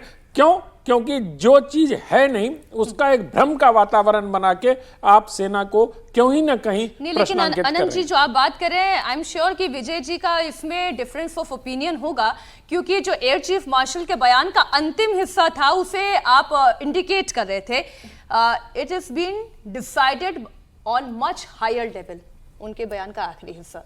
विजय जी ये दोनों बातें ठीक है, वो जो कह रहे हैं हाथ बांधने का सवाल ही नहीं होता।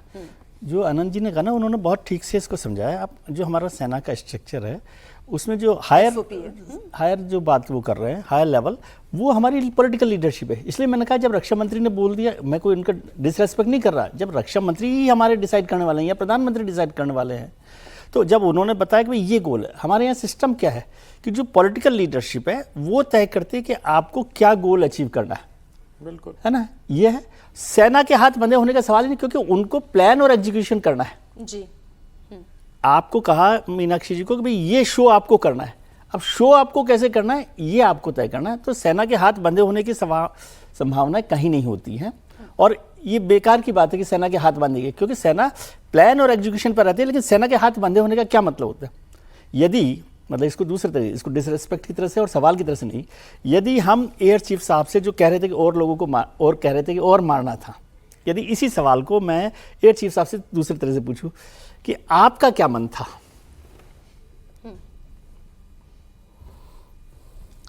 अब इसका जवाब जो है ना, इसका जवाब होता है इन रेफरेंस कि आपके हाथ बंधे हुए थे, कि पॉलिटिकल लीडरशिप ने कहा कि हमें यहां तक पहुंचना है, वो हमने अचीव कर लिया। तो दोनों रेफरेंस है। हाथ बांधने का मतलब ये नहीं कि आर्मी को कह दिया गया भाई ये मत करना, वो मत करना। आपके सामने रखी हूं सर, मैंने कॉन्टेक्स्ट कहां से शुरू किया था? राहुल गांधी के उस बयान से मैंने कॉन्टेक्स्ट शुरू किया था जिसमें उन्होंने परसीव इस पूरे सीजफायर को ऐसे किया कि जब हम इतना आगे तक बढ़ चुके थे, पाकिस्तान को हमने घुटनों पर ला दिया था, तो फिर हमने इस जंग को क्यों रोक दिया? अभी तो और मारना था। हाँ, देखिए मैं तो एयर चीफ कह रहे हैं ना, और वो राहुल गांधी का नहीं, पूरे देश में बहुत सारे लोगों का सवाल जी। आपने मैथ्स पढ़ी है क्या? नहीं, मैंने नहीं, मैं तो कुछ थ्योरम जैसे होता था ना कि आपने माना कि ये एक्स है और उसके बाद प्रॉब्लम सॉल्व कर रहे हैं, तो वैसे ही आप काल्पनिक सवाल कह रहे हैं उनके लिए, रक्षा जो हमारे एयरफोर्स चीफ है उनके लिए, कि अरे उनका क्या मन था, ये कैसे पता चलेगा सर? हाँ, उनका मन थोड़ी पता चलेगा, मैं तो कह रहा हूँ ये सवाल होता और तो उसका जवाब क्या होता वो अलग है। सैनिक का मन तो हमेशा होता है कि ये दिल मांगे मोर। मीनाक्षी, मैं जो हमारे सैनिक होते हैं, हम जिस बात को कांटेक्ट कर रहे हैं कि हाथ बांध देना या ये सब, क्या विपक्ष ने ये सब कुछ शुरू किया था? हाँ, नहीं, वही तो कह रहा हूं कि राहुल विपक्ष ने ये सब कुछ नहीं शुरू किया था। पहली बात ये कि जो भी बातें शुरू हुई कि भाई विमान हमारे नुकसान हुआ या फिर हाथ बांधे गए, ये सब आर्मी के डिफेंस के अपने लोगों द्वारा कहा गया। सीडीएस ने कहा, इंडोनेशिया के आपके डिफेंस अटैचे ने कहा, इन सब लोगों ने कहा। तो आप जब कॉन्टेक्स्ट की बात करेंगे, मैं ये नहीं कह रहा कि राहुल गांधी सही बोलते हैं या राहुल गांधी, वो तो अपनी पॉलिटिक्स करते हैं, लेकिन ये कहना कि ये बातें विपक्ष ने शुरू की थी, ऐसा भी नहीं। ये बातें डिफेंस के अपने लोगों द्वारा शुरू की गई, जो जिसको विपक्ष ने मुद्दा बना लिया। तो ठीक है, अब मैं एक सवाल के पास आपके पास और थोड़ा सा एक लाइन जोड़ देता हूं जो बात कही जा रही है ना कि डिफेंस अटैची ने और सीडीएस ने, मुझे लगता है ब्लूमबर्ग को जो इंटरव्यू दिया था, जो जी। वहां पर सांग्रीला डायलॉग्स में बोले थे, मुझे लगता है कि इसके डेट्स को देखने की आवश्यकता है, क्योंकि सबसे पहले जो ये सोशल मीडिया पर इस तरह की बातें आई थी और जब पाकिस्तान ने ये कहना शुरू कर दिया और पाकिस्तान के प्रधानमंत्री ने ये कह दिया, उसके बाद हमारे विपक्षी नेताओं ने ये कहना, इन लोगों ने तो बहुत बाद में बोला, लेकिन 7-8 मतलब दिन गलत तो बाद नहीं में कहा बोला। ना, तो मतलब वो दोनों तो आपको सेम फ्रांस पेज को पर बोलना पड़ेगा। फिर तो आपका मतलब मैं उस पर जा ही नहीं रहा हूं, मैं तो सिर्फ फिर तो कह रहा सेम हूं कि पेज पर जो- हुए ना। जो आप लोग कह रहे हैं, मैं तो सिर्फ क्रोनोलॉजी बता रहा हूं।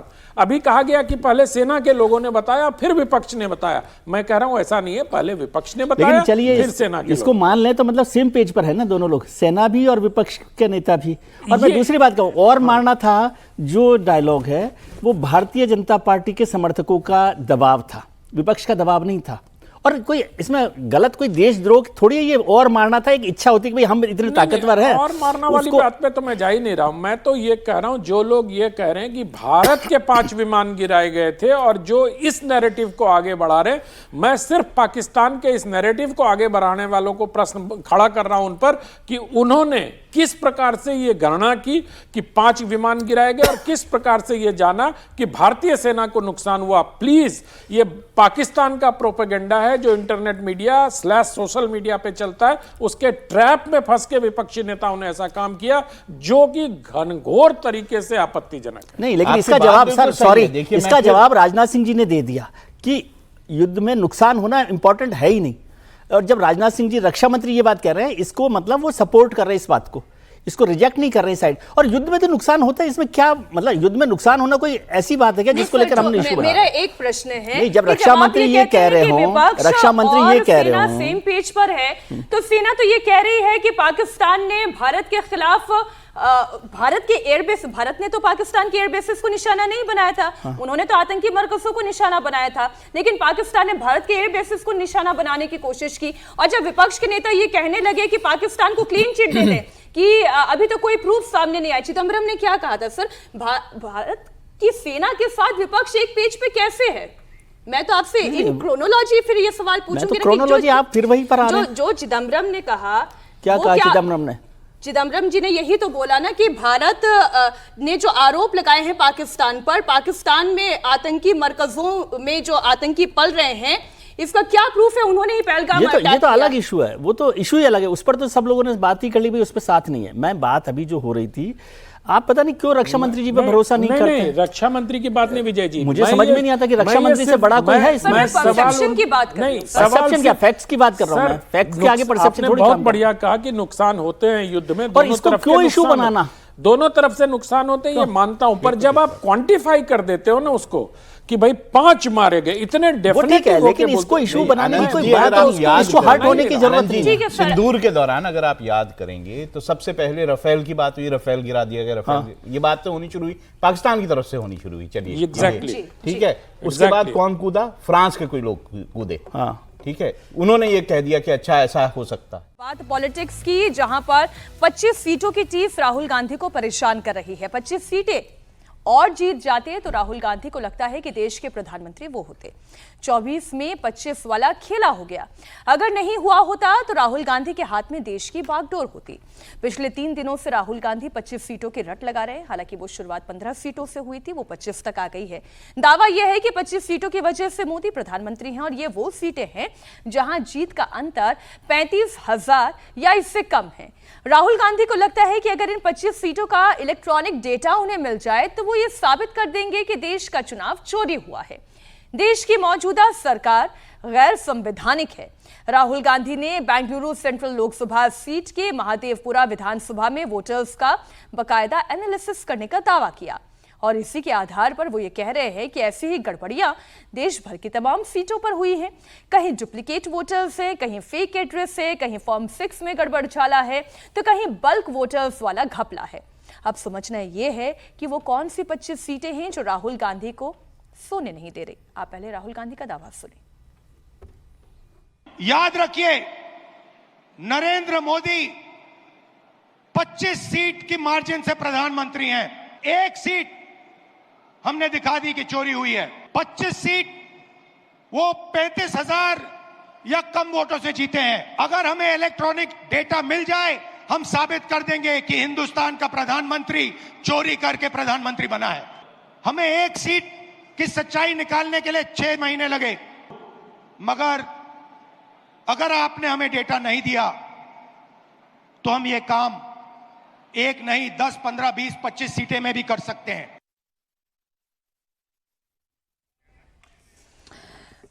तो राहुल गांधी से चुनाव आयोग ये कह चुका है कि आप जितने भी प्रूफ रखना चाहते हैं आप बस एक एफिडेविट साइन करें और उसके बाद ये सारे हमारे पास जमा कराएं।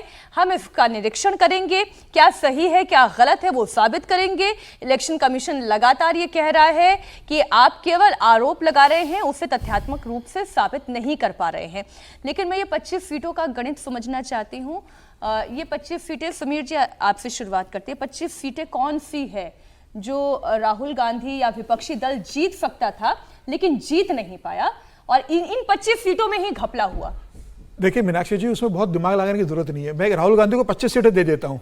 राहुल गांधी के 99 सीटें आई ना कांग्रेस को, उसे 25 सीटें जोड़ ले, 124 सीटें होती है। भारतीय जनता पार्टी को 240 सीटें मिली है, उसे 25 सीटें आप कम कर दो। क्या राहुल गांधी को 25 सीटें अगर आप दे देंगे तो सरकार बन जाती? इंडिया गठबंधन और एनडीए गठबंधन की आप सीटें देखेंगे तो 293 सीटें आई है इंडिया गठबंधन की और 234 सीटें हैं इंडिया गठबंधन की। आप 234 में 20 सीटें जोड़ लीजिए। क्या राहुल गांधी प्रधानमंत्री बनने की स्थिति में उसमें आ रहे हैं? और अगर आप वोटों का भी अगर देखेंगे तो भारतीय जनता पार्टी को लगभग 23 करोड़ के करीब वोट मिले 2024 के चुनाव में और कांग्रेस को 13 करोड़ के करीब वोट मिले।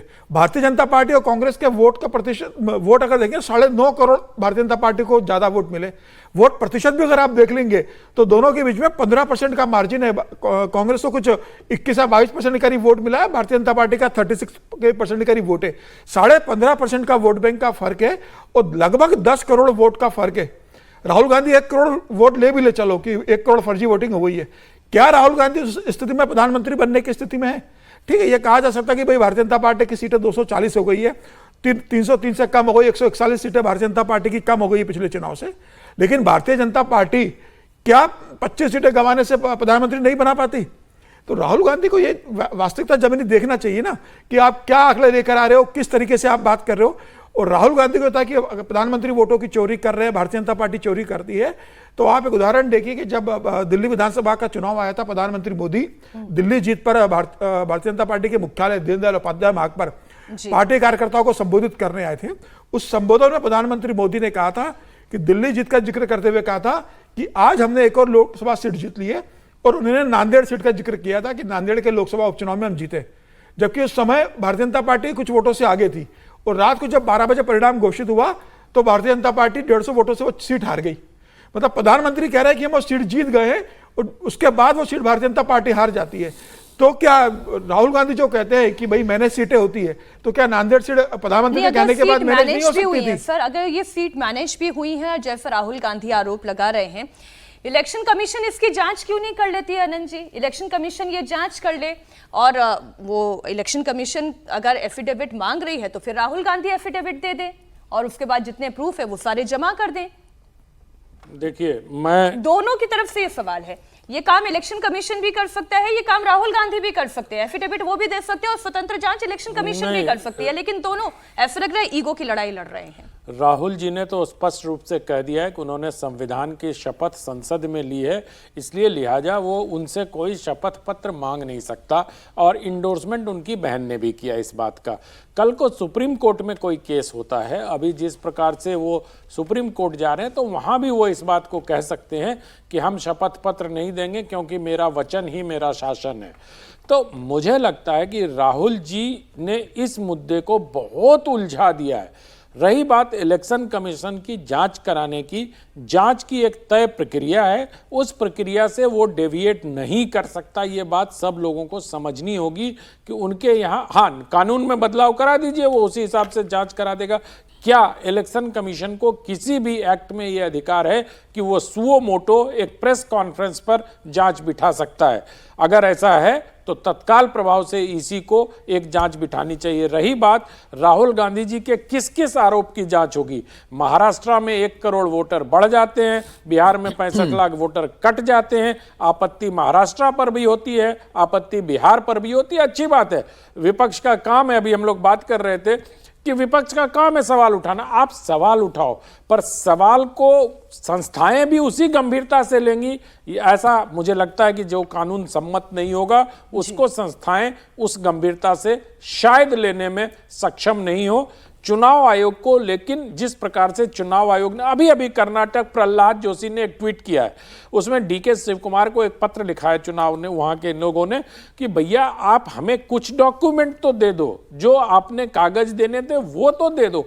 तो अगर बात यहां तक आ रही है कि चलो आप कागज दे दो, कुछ दे दो, कोई और दस्तावेज दे दो, किसी प्रकार का सबूत दे दो, अगर वो दे देते हैं तो अच्छी बात है, और अगर नहीं दे पाते हैं तो राहुल गांधी जिस प्रकार से आज कह रहे हैं चोरी के आधार पर प्रधानमंत्री गए हैं, मुझे लगता है राहुल गांधी को यह नहीं भूलना चाहिए कि उन्होंने एक चुनाव के पहले चौकीदार चोर है का नारा दिया और भारत की जनता ने उनको बताया कि चौकीदार चोर है कहने का क्या परिणाम / दुष्परिणाम होता है।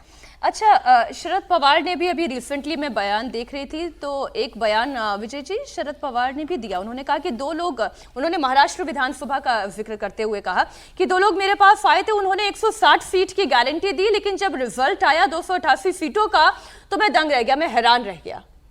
और वो भी कहना यही चाह रहे हैं कि वोट चोरी हुई है। इतनी वोट चोरी की बातें चल रही है, अगर ये 25 सीटें जैसे समीर जी ने कहा मिल भी जाती तो भी क्या आप अपना प्रधानमंत्री बना सकते थे? ये तो आपका ग्राफिक कह रहा है मैडम, आप क्या पढ़ रहे हैं? आपने क्या ग्राफिक चला रखा है? यही तो कि क्या राहुल गांधी क्या चलाया? प्रधानमंत्री आप बना पढ़िए सकते उस थे? ग्राफिक को, आप देखिए क्या ग्राफिक है आपका। इम्पॉसिबल था? नहीं है, बिल्कुल भी इम्पॉसिबल। आपने लिखा है 293, अभी समीर जी ने भी जिक्र किया है, और उसमें समीर जी की बात नहीं, फैक्ट है 293 सीट्स हैं एनडीए के पास, है ना। 25 सीटें कम कर दीजिए, कितनी हो रही हैं? 268। 268 पे सरकार बन सकती है? नहीं बनती, नहीं बनती ना। फिर इसमें क्या सवाल है? एनडीए के पास 293 सीटें हैं, उसमें से 25 सीटें कम कर दीजिए, 268 पर आ जाती है, मतलब मेजोरिटी वाली सरकार नहीं बनती आपकी। ये तो फैक्ट है। अब दूसरी बात सुनिए, वो 25 सीटों पर एक तो उनका पॉलिटिकल एजेंडा है, जिस तरह से पूरी चीजों को माहौल बना है, लेकिन वो 25 सीटों का जिक्र कर रहे हैं जो 35,000 के अंतर से। अब वो कैसे 35,000 को कर रहे हैं भाई? वो सोचते हैं कि इस अंतर से यदि ये सीटों पर गड़बड़ नहीं होती तो 25 सीटें जीत जाते, लेकिन ये इतना आसान नहीं है जो आप कह रहे हैं। आप ही की बात ये साबित कर रही है कि 25 सीटें अगर एनडीए की कम हो जाती तो उसके पास बहुमत का वो नहीं होता। तो इसमें क्या सवाल है, मेरे को समझ नहीं आया, इसमें इतना क्या गणित है? मैं आपको एक चीज बताता हूँ, जैसे देखिए इसमें राहुल गांधी जो भी बोलना चाहें वो बोले, हाँ, वो लेकिन देखिए जैसे सीटें जब आप लोकसभा चुनाव, विधानसभा चुनाव लड़ते हैं तो कैंडिडेट इतना कमजोर थोड़ा होता है कि उसको लग रहा हो कि अच्छा इसमें घपला हो गया है तो वो जो है कोर्ट नहीं जाएगा ना।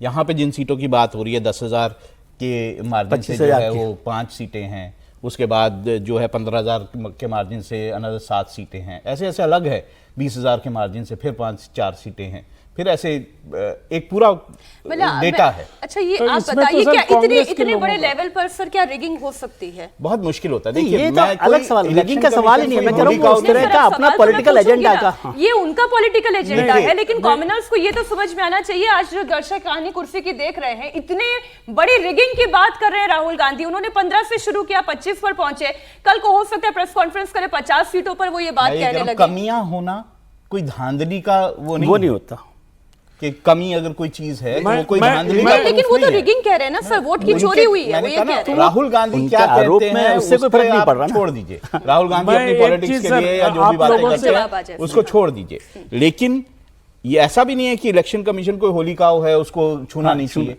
उसकी भी हो सकता है कुछ कमी रह गई, उसको ठीक करे इलेक्शन कमीशन अगर है, हो रही है।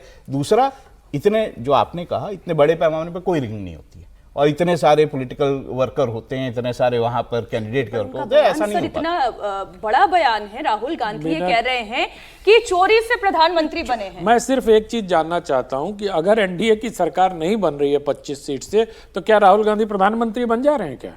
मैं प्रति प्रश्न पूछना चाहता हूँ। क्यों नहीं बन सकते? क्यों नहीं बन सकते? बिल्कुल बन सकते हैं। मैं पूरा कर लूं।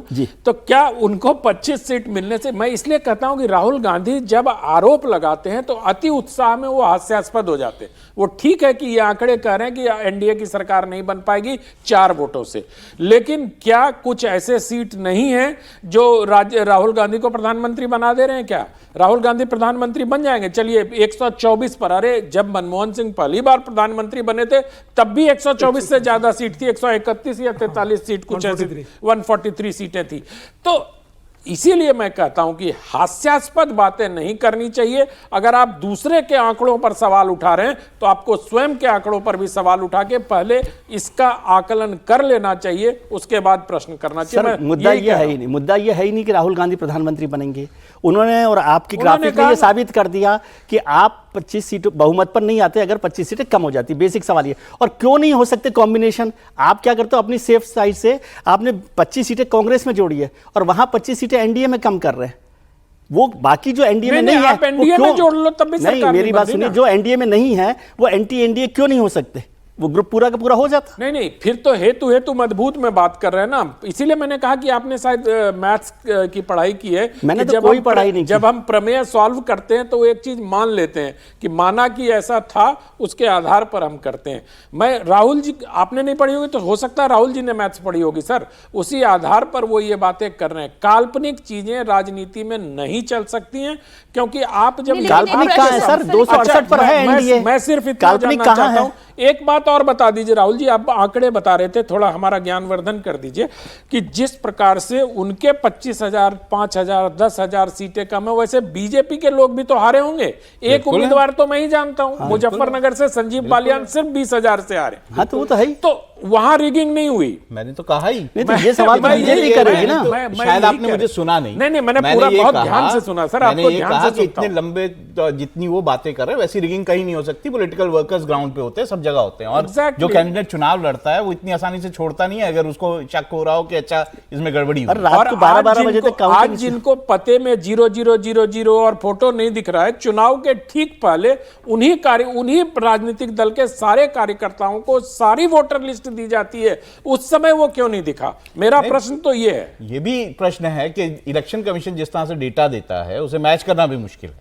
तो देखो प्रश्न अगर उठाएंगे तो सब चीजों पे। एक बात जो राहुल गांधी भी कह रहे हैं अनंत जी, वो यही तो है कि digital voter list election commission क्यों नहीं दे पा रही है? आप अभी डाउनलोड कर लीजिए। राहुल गांधी तो कह रहे हैं कि हमें डिजिटल वोटर लिस्ट आप नहीं दे रहे हैं। चलो, आप नहीं देंगे तो हम 25 सीटों पर और फिर आकलन कर लेंगे। मैं तो कहता हूं राहुल जी अपने डिजिटल लिस्ट अवेलेबल करा दें अपनी वेबसाइट पे। जो उन्होंने जांच की है, जो उनके जांच में अगर इतनी ही साख उनके जांच की है, तो मैं तो आग्रह करता हूं कि हम जैसे लोग भी देख लें और उसको जांच लें। कांग्रेस पार्टी की वेबसाइट पे सारी जांच और सारा जो उन्होंने स्पाइरल बाइंडिंग लगाया उसको सारा अपलोड कर दें। एक जो यहाँ पे प्रश्न उठा, जो चर्चा में आया कि पहली बात तो यह है कि इतने बड़े लेवल पर रिगिंग नहीं हो सकती। इतनी बड़ी देश की जनसंख्या है, इतने सारे पोलिंग एजेंट भी बैठते हैं, हर पार्टी के एजेंट्स भी शामिल होते हैं। अगर इतने बड़े लेवल पर रिगिंग हो रही होती है, कोई बैलेट पेपर से हो रहा मतदान थोड़ी ना, ये तो ईवीएम से हो रहा मतदान है। आज नहीं तो कल खुलासा हो जाता, लेकिन ये पॉसिबल तो नहीं बच है। गई बेचारी, ईवीएम तो बच गई है। मीनाक्षी जी, इसको ऐसे समझना चाहिए कि राहुल गांधी जी जो कह रहे हैं उसको हम पूरा सत्य मान, वो एक परसेप्शन क्रिएट कर रहे हैं कि भाई गड़बड़ हुई, उसको उस तरह से देखना चाहिए। अब ये आप सवाल कर रहे हैं कि नहीं, उन्होंने जो बोल दिया एक परसेप्शन उन्होंने क्रिएट किया कि ये गड़बड़ हो रही है, धांधली हो रही है। और ये परसेप्शन सर ये है कि चोरी से प्रधानमंत्री बने हैं, वो उनका पॉलिटिकल परसेप्शन है। आप इससे बहुत हर्ट हो गई हैं। वो उनका पॉलिटिकल परसेप्शन है और फैक्ट्स आपका बता रहा है कि एनडीए कम हो जाती है। मैं एक छोटी सी बात ये कह रही हूँ, उनके इस पॉलिटिकल परसेप्शन से जनता सहमत है या नहीं? मैं सहमत हूँ या नहीं हूँ, इससे राहुल गांधी को भी कोई फर्क नहीं पड़ रहा है, लेकिन जनता सहमत है या नहीं वो तो वोट करके ही बताएगी। लेकिन उसी के वोट को लेकर तो फिर वापस सवाल खड़ा हो जाता है, फिर कभी ईवीएम में गड़बड़ी हो जाती है, कभी चुनाव आयोग के ऊपर आक्षेप होता है, तो ये चलता रहेगा। 2009 में जब बीजेपी हारी थी तो लालकृष्ण आडवाणी जी ने सबसे पहले ईवीएम पे सवाल खड़े किए थे। इसलिए जो हारते हैं वही सवाल खड़े करते हैं, जो जीतते हैं वो थोड़ी सवाल खड़े करते हैं। आप कोई भी चीज में जीत जाएंगे, सहमत होने पर भी तो कोई वो नहीं कि हमारा सहमत हो ही जाना जरूरी है या असहमति में कोई सवाल है। हाँ वो ठीक है। ठीक, अब अगली खबर उत्तरकाशी से जुड़ी हुई। उत्तरकाशी आपदा पर पूर्व एसपी सांसद ने बड़ा ही बेशर्म सा बयान दिया है। प्रधानमंत्री नरेंद्र मोदी पर तो आरोप लगते ही रहते थे, लेकिन इस बार ये जो कुदरती आपदा है ये जिस तरीके का भूचाल आया है, आप जानते हैं धराली में हो, हर्षिल में हो, हर तरफ जो तबाही का मंजर हम देख रहे हैं, ऐसे में कोई भी पॉलिटिकल पार्टी हो, कोई भी नेता हो, कोई आम व्यक्ति भी है, शायद दोनों हाथ जोड़कर ऊपर वाले से ये प्रार्थना करता है कि जल्द से जल्द सब लोगों को राहत पहुंच जाए। लेकिन एसपी नेता FT हसन ने क्या कहा? मुस्लिम धर्म गुरु तक उनकी आलोचना कर रहे हैं। बीजेपी नेता तो खैर करते ही हैं, समाजवादी पार्टी पर भी इस वक्त सभी हमलावर हैं। बयान आपका, हम उनका पूरा बयान आपको सुनाएंगे और आप खुद हैरान होंगे जब FT हसन ये कहते हैं कि उत्तरकाशी पर आई हुई आपदा के पीछे दरगाहों का या मस्जिदों का बुलडोज हो जाना ये ऊपर वाले का इंसाफ है, इसलिए धराली में ये आपदा आई है। आप पहले सुने उन्होंने बयान क्या दिया है। ये आपदाएं क्यों आ रही हैं आखिर? कभी हमें इस बात पे विचार करना चाहिए। हमने जंगलों के साथ बड़ी नाइंसाफ़ी करी, जंगलों को कटान और तमाम चीज़ें हो रही हैं, और दूसरी उत्तराखंड में और हिमाचल प्रदेश में दूसरे के मज़हब का कोई सम्मान नहीं हो रहा। और मैं तो कहता हूँ कि किसी भी धार्मिक स्थल के ऊपर, चाहे वो दरगाह हो, मस्जिद हो या मंदिर हो, बुलडोज़र नहीं चलना चाहिए, भले से आप खाली करा लें। इस दुनिया को चलाने वाला कोई और है, और जब उसका इंसाफ होता है तो फिर वो आदमी कहीं से भी अपने को नहीं बचा पाता।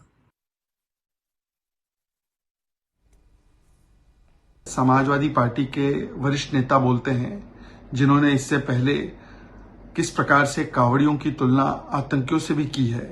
वो कहते हैं कि देखिए, ये तो जस्टिफाइड है, ये जो प्राकृतिक आपदा हुई है ये होगी क्योंकि आप दूसरे धर्म का सम्मान नहीं करते। मतलब कि हिमाचल और उत्तराखंड पर जब इतनी बड़ी त्रासदी आई है तो उनके जख्मों पर इस प्रकार से गलत आरोप, सांप्रदायिक आरोप और वोट बैंक से प्रेरित आरोप लगाकर उनको अपमानित करना और नमक रगड़ना, ये समाजवादी पार्टी की सोच बन चुकी है। ये वो पार्टी है जिसने आतंकियों का भी धर्म देखकर उनको छुड़वाने की कोशिश की। ये वो पार्टी है जो लगातार रामचरितमानस के खिलाफ अपमानजनक टिप्पणी करती है, राम मंदिर पर अपमानित टिप्पणी करती है, और किस प्रकार से वोट बैंक राजनीति में लीन होकर साधु संतों को भी गालियां देती है। ये समाजवादी पार्टी का असली चेहरा है। एक तरफ तो वो शरिया की राजनीति को और शरिया को आगे बढ़ाने के लिए किस प्रकार से समाजवादी से नमाजवादी बन जाते हैं, और दूसरी ओर एक प्राकृतिक आपदा पर भी ओछी वोट बैंक की सियासत खेलने से नहीं कतराते। उत्तराखंड और हिमाचल प्रदेश में जो दूसरे धर्मों के साथ गलत व्यवहार हो रहा है, उनका सीधा कहने का मतलब ये था राहुल जी कि जो दरगाहें और जो मस्जिदें जो बुलडोज की जा रही हैं उसकी वजह से ये कुदरत ने इंसाफ किया है। पाकिस्तान में तो मस्जिदें और मदरसे सारे इंटैक्ट हैं, बढ़ाते जा रहे हैं। वो वहाँ 300 से ज़्यादा लोग मर गए बाढ़ में, तो फिर वो भी इंसाफ मान लीजिए। ये तो अजीब बातें हैं। धर्म मतलब अपनी वोट बैंक की पॉलिटिक्स के लिए आप कुछ भी कहते हैं और उलझुल जुलूल बातें करते हैं। वो तो खैर इनका काम ही ऐसा है कि ये इस तरह से बातें करते हैं। लेकिन ये बात हम जानते हैं कि पहाड़ों में जिस तरह से डेवलपमेंट हो रहा है, जिस तरह से पहाड़ों में सड़कें बनाई जाती हैं या फिर बाकी डेवलपमेंट होते हैं, और जिस तरह लोग भी जिस तरह के घर बना लेते हैं नालों के किनारे और के ऊपर ही अपने, तो उसके कारण ये नुकसान होता है। और हमेशा से ही बारिशों में जो है वो पहाड़ जो हैं वो खिसकते हैं, दरकते हैं, और ऐसे में अगर आप घर गलत जगह, आप बिल्डिंग गलत जगह बनाएंगे तो उसमें नुकसान होगा। लेकिन इसे इस तरीके का एंगल देना समीर जी, ये कहाँ तक जायज़ है? और क्या कोई रोक टोक होती नहीं है पॉलिटिकल ऐसी पार्टीज के आला कमान से, या कोई भी बड़े व्यक्ति ये नहीं बताते हैं कि आप ये किस तरीके का बयान दे रहे हैं? ये तो राजनीति सूट करती है अखिलेश यादव का। अखिलेश यादव उसका क्यों विरोध करेंगे? देखिए, इस तरीके से आपदा में अपने लिए एक अवसर के रूप में, राजनीतिक अवसर के रूप में देखना, मुझे लगता है ये बहुत ही घृणित कार्य समाजवादी पार्टी के पूर्व सांसद ने किया, और अखिलेश यादव को उनसे इस संदर्भ में एक्सप्लेनेशन मांगना चाहिए। अखिलेश यादव का तो अब तक बयान आ जाना चाहिए था कि हम इस बात से सहमत नहीं है। लेकिन वही अखिलेश यादव जब महाकुंभ में भगदड़ हो जाती है तो वो भी इसी तरीके से बयान देने की कोशिश करते हैं। अभी एक और समाजवादी पार्टी के छोटे नेता का बयान आया है, हालांकि बड़े नेता नहीं, इसलिए उसको बहुत ज़्यादा सुर्खियाँ नहीं मिली। उन्होंने कहा कि वो उत्तराखंड के मुख्यमंत्री ने ऑपरेशन काल ने भी शुरू किया था, उसके कारण ये घटना उत्तराखंड में हुई है। अगर भारतीय जनता पार्टी की बाकी राज्य सरकारें इस तरीके से करेंगी, झूठ का झूठ पकड़ो तो बिल्कुल आपदा आ जाएगी। बिल्कुल। तो ये पूरे समाजवादी पार्टी के कावड़ियों को लेकर जिस तरीके से बयान दिया गया था, तो अब उत्तर प्रदेश का चुनाव आ रहा है, ज्यादा दूर नहीं है उत्तर प्रदेश का चुनाव, अब 2027 के मार्च में उत्तर प्रदेश में चुनाव आने वाले हैं। तो अब अपने अपने वोट बैंक को साधने की जो तैयारी हो रही है, जिस तरीके से अखिलेश यादव लगातार अपने वोट बैंक को कॉन्सेंट्रेट कर रहे हैं, वक्फ बिल पर वो जिस तरीके से अपने वोट बैंक को लेकर चल रहे हैं, उनका वोट बैंक तो है। एमवा जो समीकरण है, वो चाहते हैं कि वो एमवा समीकरण बहुत मजबूत रहे, उसमें किसी तरह का सेंध न लगे और इस दम पर वो राजनीति करेंगे। इसका ये बयान का एक हिस्सा और जिसमें अनंत जी वो ये कह रहे हैं कि दरगाहें और मस्जिदें सबसे ज्यादा उत्तराखंड और हिमाचल प्रदेश में गिराई जा रही हैं, तो ये धर्म देखकर गिराई जा रही हैं या इलीगल बनी है तो गिराई ही जाएंगी? मुझे तो राहुल जी का तर्क बहुत अच्छा लगा, जो राहुल जी ने कहा पाकिस्तान में तो सारी मस्जिदें हैं तो कैसे 300 आदमी मर गए। ये मूर्खतापूर्ण बयान है। और जहाँ तक उत्तराखंड की बात है, मैं आपको एक उदाहरण बताता हूँ। देहरादून में सिविल अस्पताल के अंदर एक दरगाह मज़ार था। उस मज़ार बहुत उसमें भीड़ लगती थी और इतनी भीड़ होती थी कि मरीजों को और उसके सेवादारों को वहाँ जाने में दिक्कत होती है। उत्तराखंड सरकार ने रातों रात उसको हटा दिया, उसकी खुदाई करवाई गई। वो मज़ार ऐसे ही बना हुआ था, उसमें ना कोई कंकाल मिला, बहुत गहरे तक खुदाई की गई। और ऐसे मुझे लगता है उसके लिए लोगों ने सुप्रीम कोर्ट तक लड़ाई लड़ी। तो मुझे लगता है कि उत्तराखंड सरकार ने कालनेमी के नाम पर और अवैध मदरसों और मस्जिदों के नाम पर, और यूं ही कोई धामी को धाकड़ धामी नहीं कह रहा है वहां, इस तरह से जो कार्रवाइयां हो रही हैं वो सब कानून सम्मत हैं। और अब अदालतों की नजर इतनी तीक्ष्ण है कि कोई भी सरकार इस तरह का काम करने में संकोच करती है। उत्तर प्रदेश सरकार भी अगर बुलडोजर चलाती है तो पहले 3 नोटिस देती है, उनके घर पे चस्पा करते, उसके बाद चाहे छांगूर पर भी बुलडोजर चला तब भी 3 नोटिस उसको दिए गए थे तहसीलदार की अदालत सर, इतना तो कहा जा सकता है, पूर्व सांसद हैं, पढ़े लिखे व्यक्ति हैं, कम से कम इनकी भाषा तो फ्रिंज एलिमेंट वाली नहीं होनी चाहिए जो बात उन्होंने कही। ये समाजवादी पार्टी का ऐसा ही रहा है। मैं बस एक वाक्य कहता हूं, आजम खान ने भी भारत माता को डायन कहा था, इससे अलावा कुछ कहने की आवश्यकता है नहीं। बहुत बहुत शुक्रिया आपका समीर जी, अनंत जी, विजय जी, राहुल जी हमारे साथ इस कार्यक्रम में जुड़ने के लिए। वक्त एक छोटे से